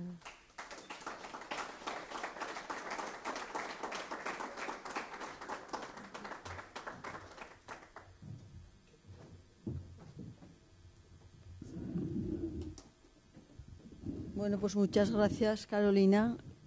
Por lo menos vemos que se está intentando hacer algo, por un lado con participación de la ciudadanía desde el inicio que decías, antes de que se hayan tomado las decisiones, que no suele ser habitual. Y bueno, pues no se resolverá todo, pero por lo menos es un intento de aportar soluciones a lo que hasta ahora pues se ha ido haciendo. De todas maneras, pues ya iremos haciendo preguntas. Yo también te haré alguna. Pero bueno, está abierto al público. Cualquier persona que queráis intervenir, dudas, propuestas, cosas que no entendáis o aspectos que penséis que no se están haciendo adecuadamente. Así que adelante. Voy a ver si hay un micrófono que nos deje fuera. Es que no lo sé si para el streaming y para la grabación. Es que hay streaming y grabación.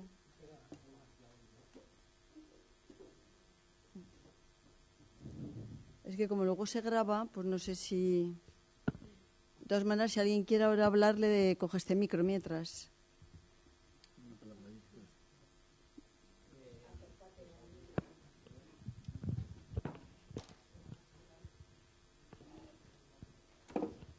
Bueno, nos has hablado de que, era para Carolina, si te parece, nos has hablado que en el Ebro había 15 zonas que estáis trabajando en este programa de Ebro Resilience.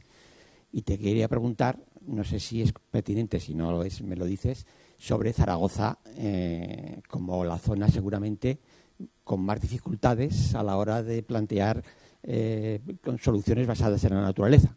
Entonces, no sé si habéis avanzado, si estáis trabajando, si habéis hecho ya propuestas o cómo está la situación de inundabilidad y de riesgos en lo que sería en la zona más poblada o populosa del Ebro, en esta zona intermedia, ¿no?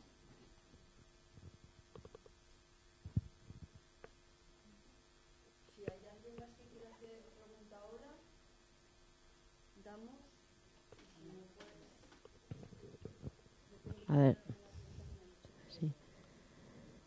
Para Ricardo, una de las cosas que me sorprende es que existiendo el conocimiento técnico-científico que hay respecto a soluciones, ¿qué pasa? Que nos ponéis de acuerdo entre científicos, entre ingenieros, con las administraciones, porque se oyen visiones tan diferentes desde otras posiciones, ¿no?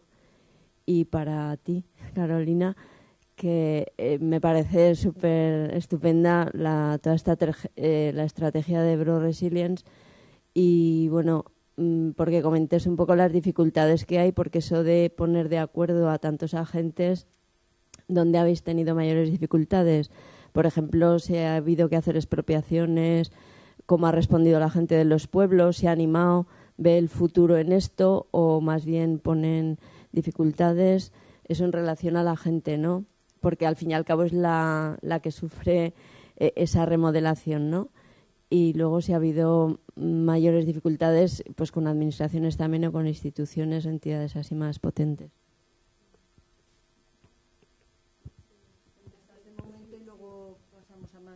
Sí. Vale, pues empezando con lo de Zaragoza, vale, la estrategia de Resilience eran originalmente 15, ahora se han hecho 18 porque se han dividido algunos de los tramos, pero se está trabajando, principalmente se empezó en la zona 0, se está trabajando ahora en este y se está diseñando ahora proyectos para cada uno de los tramos, ¿vale?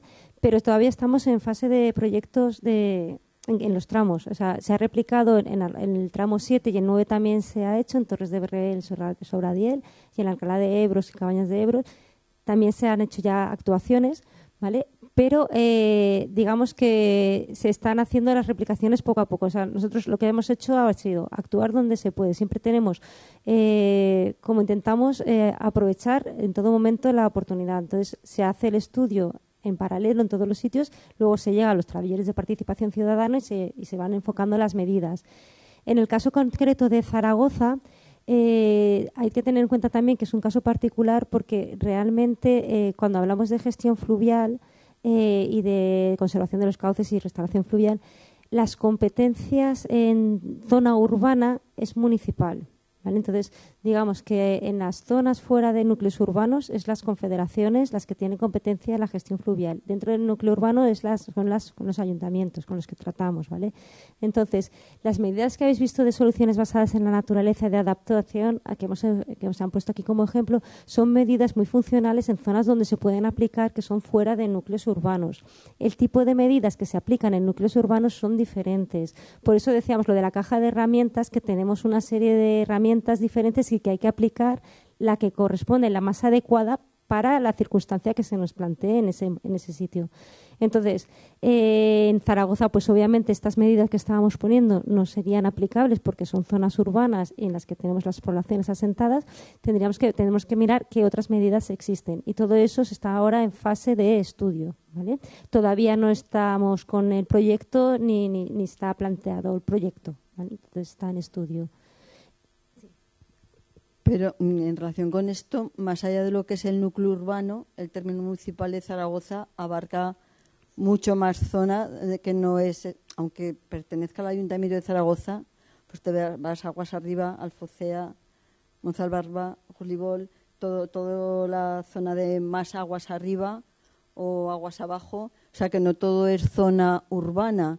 Entonces, los cauces, no sé, que también son responsabilidad de la CHE, ¿no? Entonces, en todo este terreno que no está solamente urbanizado, sino que son también campos de cultivo, que también a lo largo del tiempo han sufrido las mismas consecuencias que lo que has dicho tú antes de motas, estrechamiento de cauces, que vemos que cuando hay una crecida, todo lo que ocurre, pues eso también es exclusivamente responsabilidad del ayuntamiento. No, claro, no, yo era porque simplemente, como le comentaba, de zonas pobladas y habitadas, era la contestación a zona poblada y habitada, por la pregunta focalizada que me había realizado. Obviamente, sí, el estudio, si es de tramo, estas medidas siempre se aplican donde es posible, devolución del espacio. Donde no es posible, ver alternativas. Y si no, soluciones, siempre intentando soluciones basadas en la naturaleza. Obviamente, fuera de núcleo urbano, de casco urbano, sí que es competencia de la comunidad, de la Confederación Hidrográfica del Ebro. Y también tenemos que implicar las comunidades autónomas porque tienen competencias en agricultura y en medio ambiente. Por eso es tan importante la estrategia. La estrategia lleva desde 2015 trabajando juntos porque fue después de las grandes inundaciones de 2015 en el que hasta ese momento se iba actuando como por puntos, ¿no? Donde había habido una rotura, donde había una afección, se actuaba. Pero de forma muy aleatoria. Lo que se decidió es vamos a hacerlo de una forma organizada y coordinada entre todos. Entonces, por eso se plantea la estrategia. Vamos a hacerlo todo el tramo, vamos a estudiarlo entero y vamos a implicarnos todos. Por eso mismo, porque cuando estamos hablando del tramo de Zaragoza no es solo un núcleo urbano, va a ser Zaragoza con las alrededores. Entonces ahí tenemos que coordinarnos ayuntamientos, comunidades autónomas y la Confederación y el Instituto Aragones del Agua. Entonces, por eso la estrategia no es solo actuar y lo que se ve físicamente en terreno, es el marco de colaboración y de coordinación entre las administraciones. Bueno, haciendo referencia a la cuestión que planteabas, bueno, pues yo creo que todos tenemos en mente alguna respuesta, ¿no? Básicamente, si naciste, como dicen los americanos, ¿no? Si naciste para martillo, pues todo ves clavos.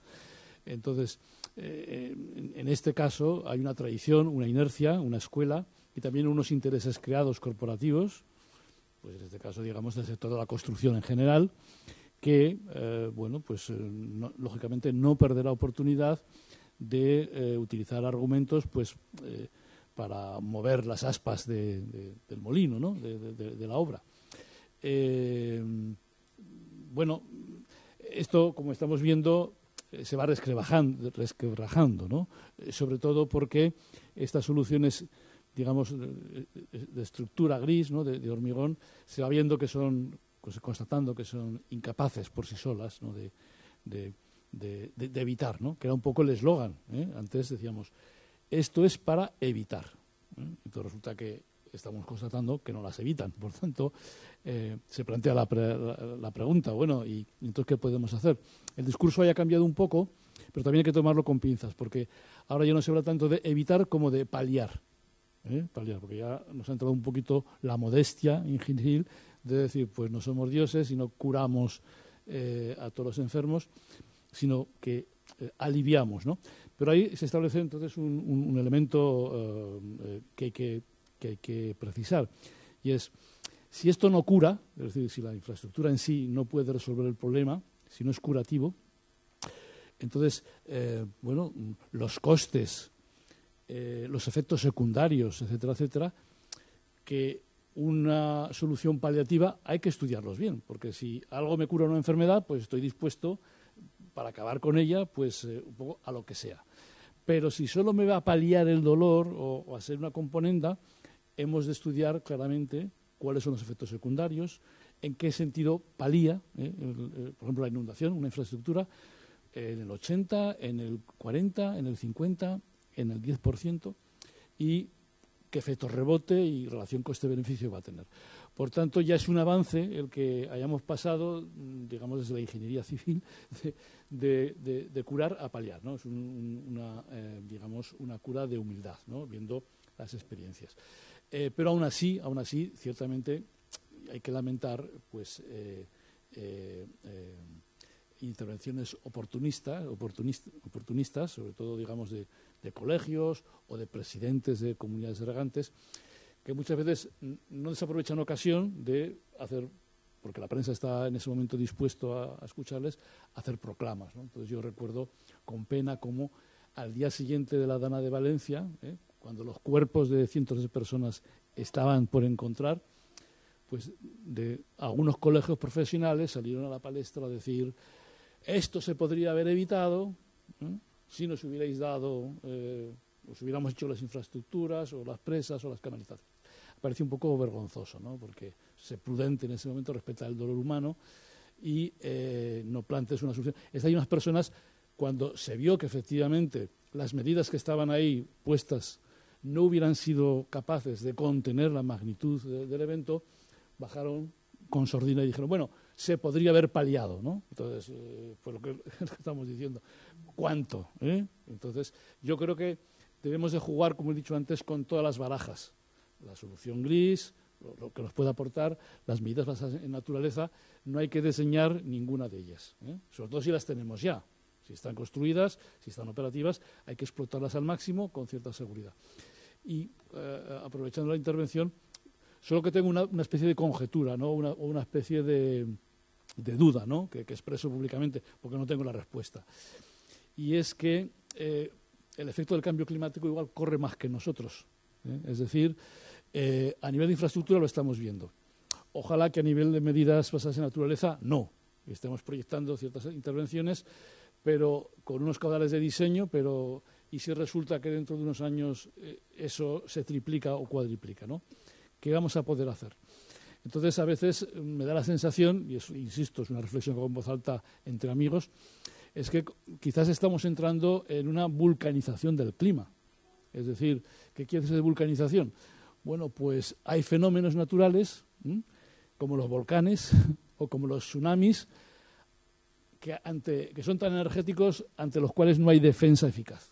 No hay más defensa eficaz que retirar, digamos, de su alcance todo lo antrópico que se pueda y tener sistemas de aviso para salvar vidas, porque sabemos que no hay contención ante un volcán y no hay contención ante un tsunami.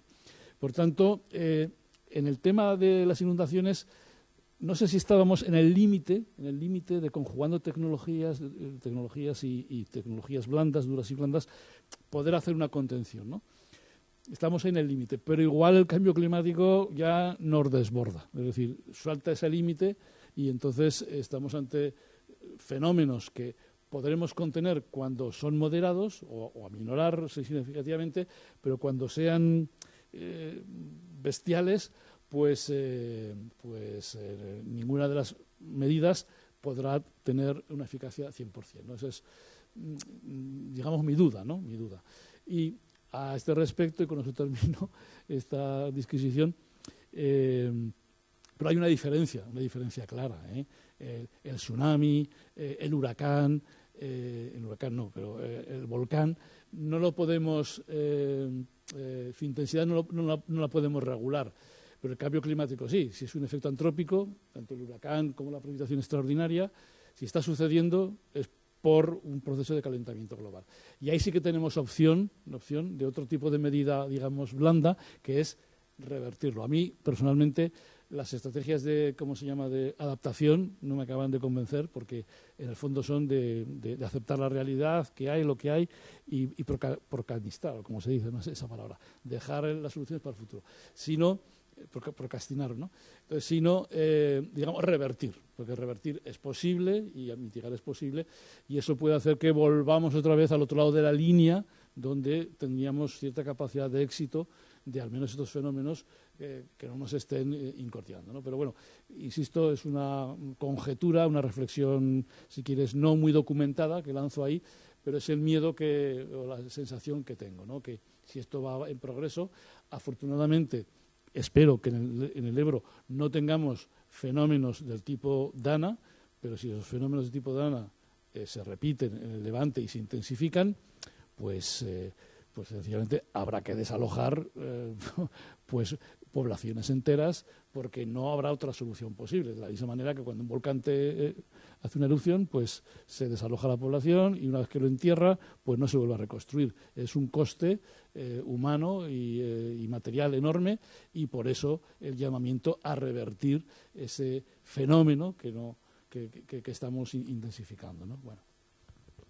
Bueno, en relación con esto fue la charla que tuvimos hace poco, en la que se planteaba que no es normal lo que está ocurriendo, que es grave y que la tecnología no va a ser capaz de resolver esto. O sea, bueno, pues ahí estamos, que nuestro modelo de producción y consumo sea el responsable y que tenemos que ponernos a invertir esa situación. Pero bueno, hay que trabajar en las dos líneas, porque a la vez, pues vemos las repercusiones que tiene de cómo hemos construido, ¿no? Y entonces yo te quería decir también una pregunta que me hacen por aquí, es que hay gente que lo está viendo por streaming, y entonces me preguntan desde Benasque. Dicen, bueno, si con el tema de la telecabina de Benasque, o sea, diríamos que se sabe que hay aspectos que, bueno, dicen, si te parece conveniente se podría hacer una pregunta: ¿por qué se sigue dejando hacer instalaciones en zonas inundables a pesar de que el reglamento de régimen hidráulico no lo permite desde 2016? Si la responsabilidad sobre ello recae más en la CHE o en los consejos provinciales de urbanismo, y cómo crees que se podría solucionar este tema. Por ejemplo, en la construcción de la telecabina de Benasque, que se ha declarado ilegal, entre otros por motivos de inundabilidad, y se sigue realizando confiando en un recurso del Tribunal Superior de Justicia de Aragón. Y bueno, un poco en qué medida, y esto pasa en más cosas, ¿no? Aparte de esto, pues se sigue construyendo en zonas de inundación. O sea, en la Expo, en el 2008, hace poco, pues se construyó el Áurea ahí al lado de Helios, en una zona de inundación, o la torre esa que está ahí en Almuzara, que se pagaron todo el verano extrayendo agua. O sea que diríamos como que el ayuntamiento es responsable, pero pide permiso a la CHE, y la CHE al final también concede la pasarela del Huerva. O sea que hay más cosas que se hacen en la ciudad donde es responsabilidad municipal, pero ahí se podrían también evitar, aquí te dicen lo de telecabina, o sea que sabiendo los riesgos que acarrean la inundabilidad, ¿por qué se sigue dando permisos diciendo, bueno, pues es que a veces se dice, pues es que es la crecida de retorno de 500 años y esto se sigue dando permisos? Ya sé que no es responsabilidad tuya, pero ahí también hay, a la vez que se hace lo que tú estás diciendo, que me parece súper importante, seguimos sin ser conscientes de que ya no es lo que se construyó en el pasado, sino lo que ahora se sigue haciendo, sin tener en cuenta lo que ya nos está diciendo la experiencia.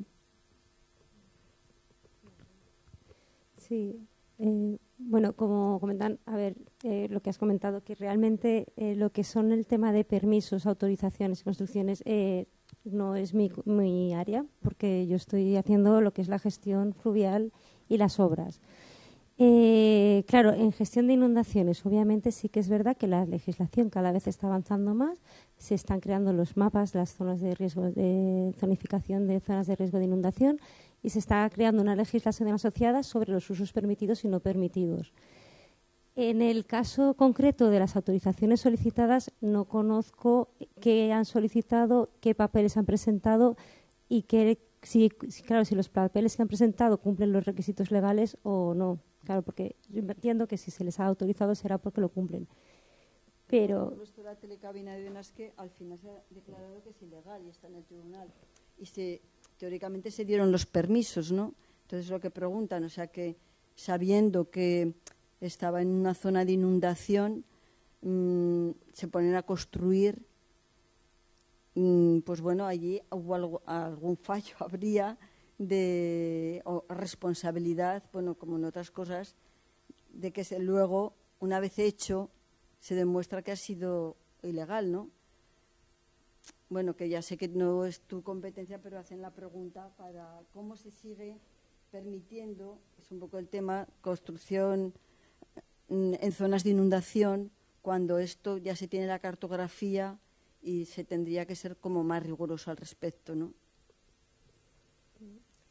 Sí, bueno, me quedaba una pregunta por contestar, que habían preguntado de lo de o sea, los conflictos que hayamos tenido, no los problemas que hayamos tenido para la ejecución de las actuaciones. Y claro, ahí sí que es verdad que o sea, nosotros la estrategia esta lleva desde el 2015 trabajando, o sea, son muchos años, ¿vale? Porque cuando se hacen este tipo de actuaciones tienes que contar con la población, y por eso es una de las lecciones aprendidas. Tienes que contar con la población desde el principio, porque si tú llegas y haces algo sin que la gente lo sepa, van a reaccionar con rechazo, pero es normal, pues como si alguien entra en tu casa y te la pinta de blanco y sin explicarte por qué, ¿no? Porque al final dices, ¿por qué estás haciendo esto?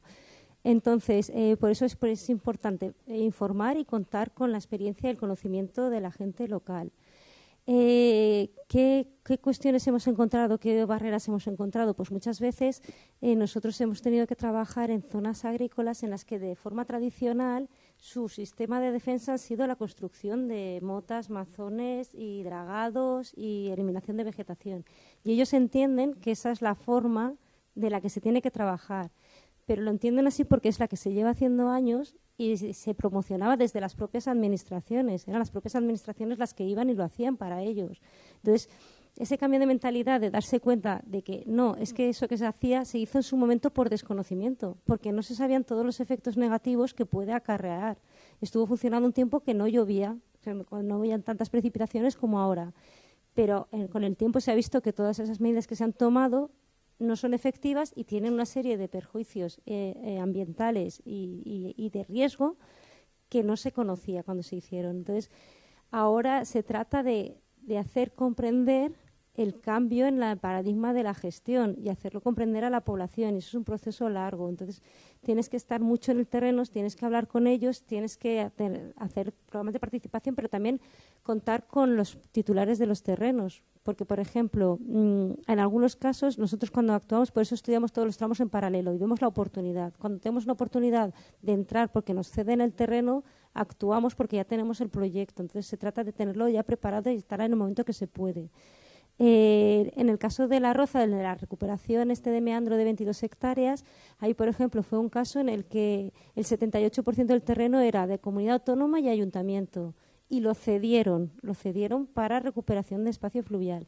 Y la parte privada se hizo expropiación, pero el titular del terreno era consciente del problema grave que tenía por esa inundación, y fue una expropiación voluntaria, es decir, se le hizo el proceso de expropiación para pagarle por sus tierras, pero él firmó un documento como diciendo que estaba de acuerdo con esa expropiación para que pudieran empezar las obras antes.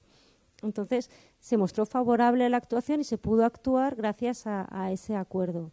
Entonces, nosotros siempre, la prioridad, por ejemplo, el meandro el anterior, el del que abrimos los brazos, directamente era dominio público hidráulico, que se había quedado desconectado. Entonces, ahí ya no había que ni pedir autorizaciones ni recuperación de terreno, porque ya era dominio público hidráulico, ya podíamos actuar. Entonces, nosotros principalmente, lo primero, recuperar lo que es dominio público hidráulico. Eso fundamental. Y luego ya introducirnos en el terreno, pues eso, que es público, que nos lo puedan ceder, o con expropiaciones si es con acuerdo voluntario, y en el último extremo ya se llega a la expropiación propiamente dicha.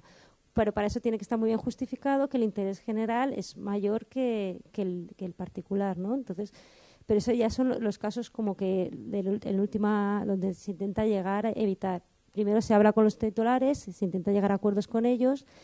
Y luego, por ejemplo, en el caso de la adaptación de las zonas de cultivo, los terrenos siguen siendo suyos, estas zonas de inundación que hemos visto, porque es zona privada.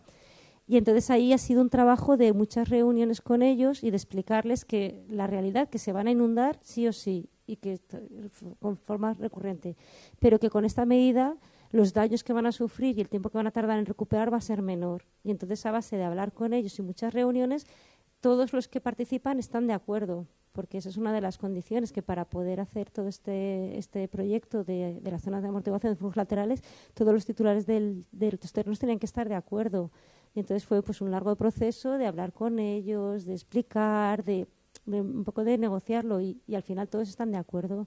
Entonces sí que requiere mucho tiempo y mucho esfuerzo, pero claro, vale la pena. Y luego, en cuanto a otras administraciones y tal, claro, pues al ser la estrategia, somos todos parte de ella, estamos las comunidades autónomas, la Confederación, pero no es mía o suya, es de nuestra. Entonces, ¿qué pasa? Que es mucho más rápido todo, porque tú cuando vas a solicitar vas a hacer la obra, tienes que tener permiso medioambiental en nuestro caso.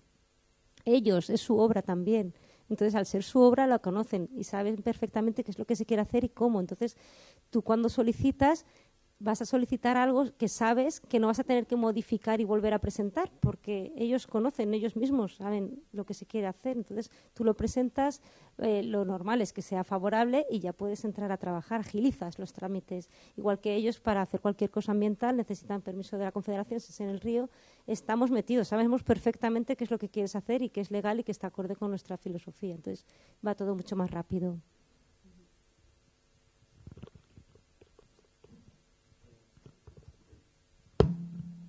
Sí, vale. Bueno, muchas gracias por estas dos magníficas exposiciones. Creo que está siendo muy, muy ilustrativo.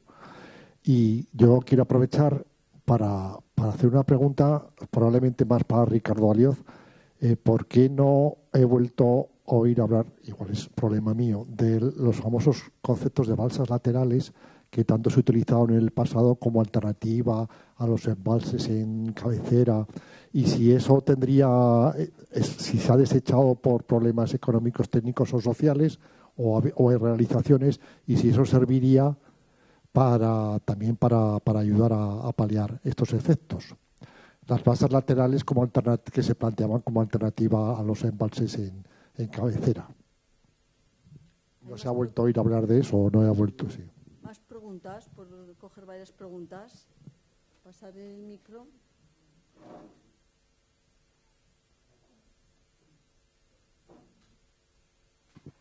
Sí, ahora. Bueno, gracias a los dos por la exposición. Y tenía, de lo que explicabais, creo que subyace que hay un problema con la ordenación del territorio, ¿no?, con toda la urbanización y actividades económicas en zonas inundables. Entonces pensaba, Carolina, no sé si os habéis, dentro de lo que estáis haciendo, si habéis tenido ocasión de proponer algún cambio en algún plan general de ordenación urbana de algún municipio. Si eso entra, sobre todo pienso en zonas urbanizables que todavía no están construidas. Hay muchos municipios que tienen como urbanizable la zona inundable o casi. No sé si habéis tenido algún en eso. Y para Ricardo, un poco has avanzado el tema de los periodos de retorno, ahora en una de las últimas contestaciones. Yo, pensando en los que hacemos estudios de inundabilidad y tenemos que trabajar con periodos de retorno, pues tal cosa para 100 años, para 500, tal, que siempre se ha basado en series históricas, que ahora con todo el tema del cambio climático yo creo que quedan un poco invalidadas, ¿no? O se están quedando, lo que antes decíamos para que era 500 años, a lo mejor ahora son 200, pero no lo sabemos. Entonces no sé si hay que trascender un poco de los periodos de retorno, como proponen algunas personas, que bueno, pues no hay que hablar de periodos de retorno, sino de zonas inundables, y a partir de ahí hay que trabajar. Un poco no sé qué opinión tienes en ese sentido, si has pensado algo tú como experto.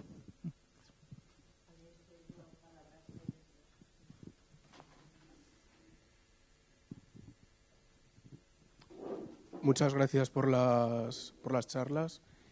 Mi pregunta iba en la línea de la última pregunta de los periodos de retorno, de cuál es vuestra opinión, dado que 500 es prácticamente en caudal al doble que se registró en los distintos, las estimaciones de los distintos barrancos que aportaron al pollo. Y también, si pensáis que hay que desarrollar nuevas metodologías en este enfoque, ya que retorno, y sobre todo con los distintos impactos del cambio climático en la dinámica de las tormentas. En clima, lo que solemos ahora mismo trabajar es coger una zona extensa para desarrollar los periodos de retorno y no coger un único observatorio, porque, por ejemplo, en la estación de París, si cogemos el periodo de retorno de París para ese día, creo que se iba a 1.200 o 1.600 años. Pero si cogemos el arco mediterráneo o la región de Valencia, el periodo de retorno bajaba a 100 o a 40 años. Un evento con estas características. Bien, pensáis que hay que seguir una metodología parecida y cómo enfocarla debido a la pequeña escala de estas ramblas.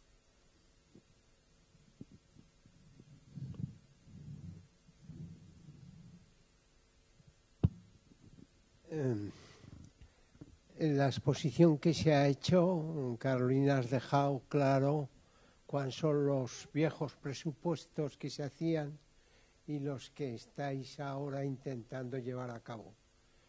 Pero los acuerdos de gobierno que se nos anuncian al gobierno de Aragón entre PP y Vox que se va a firmar, Vox señalaba 3 líneas rojas. Una la migración, otra que los impuestos tenían que ser más bajos y otra tercera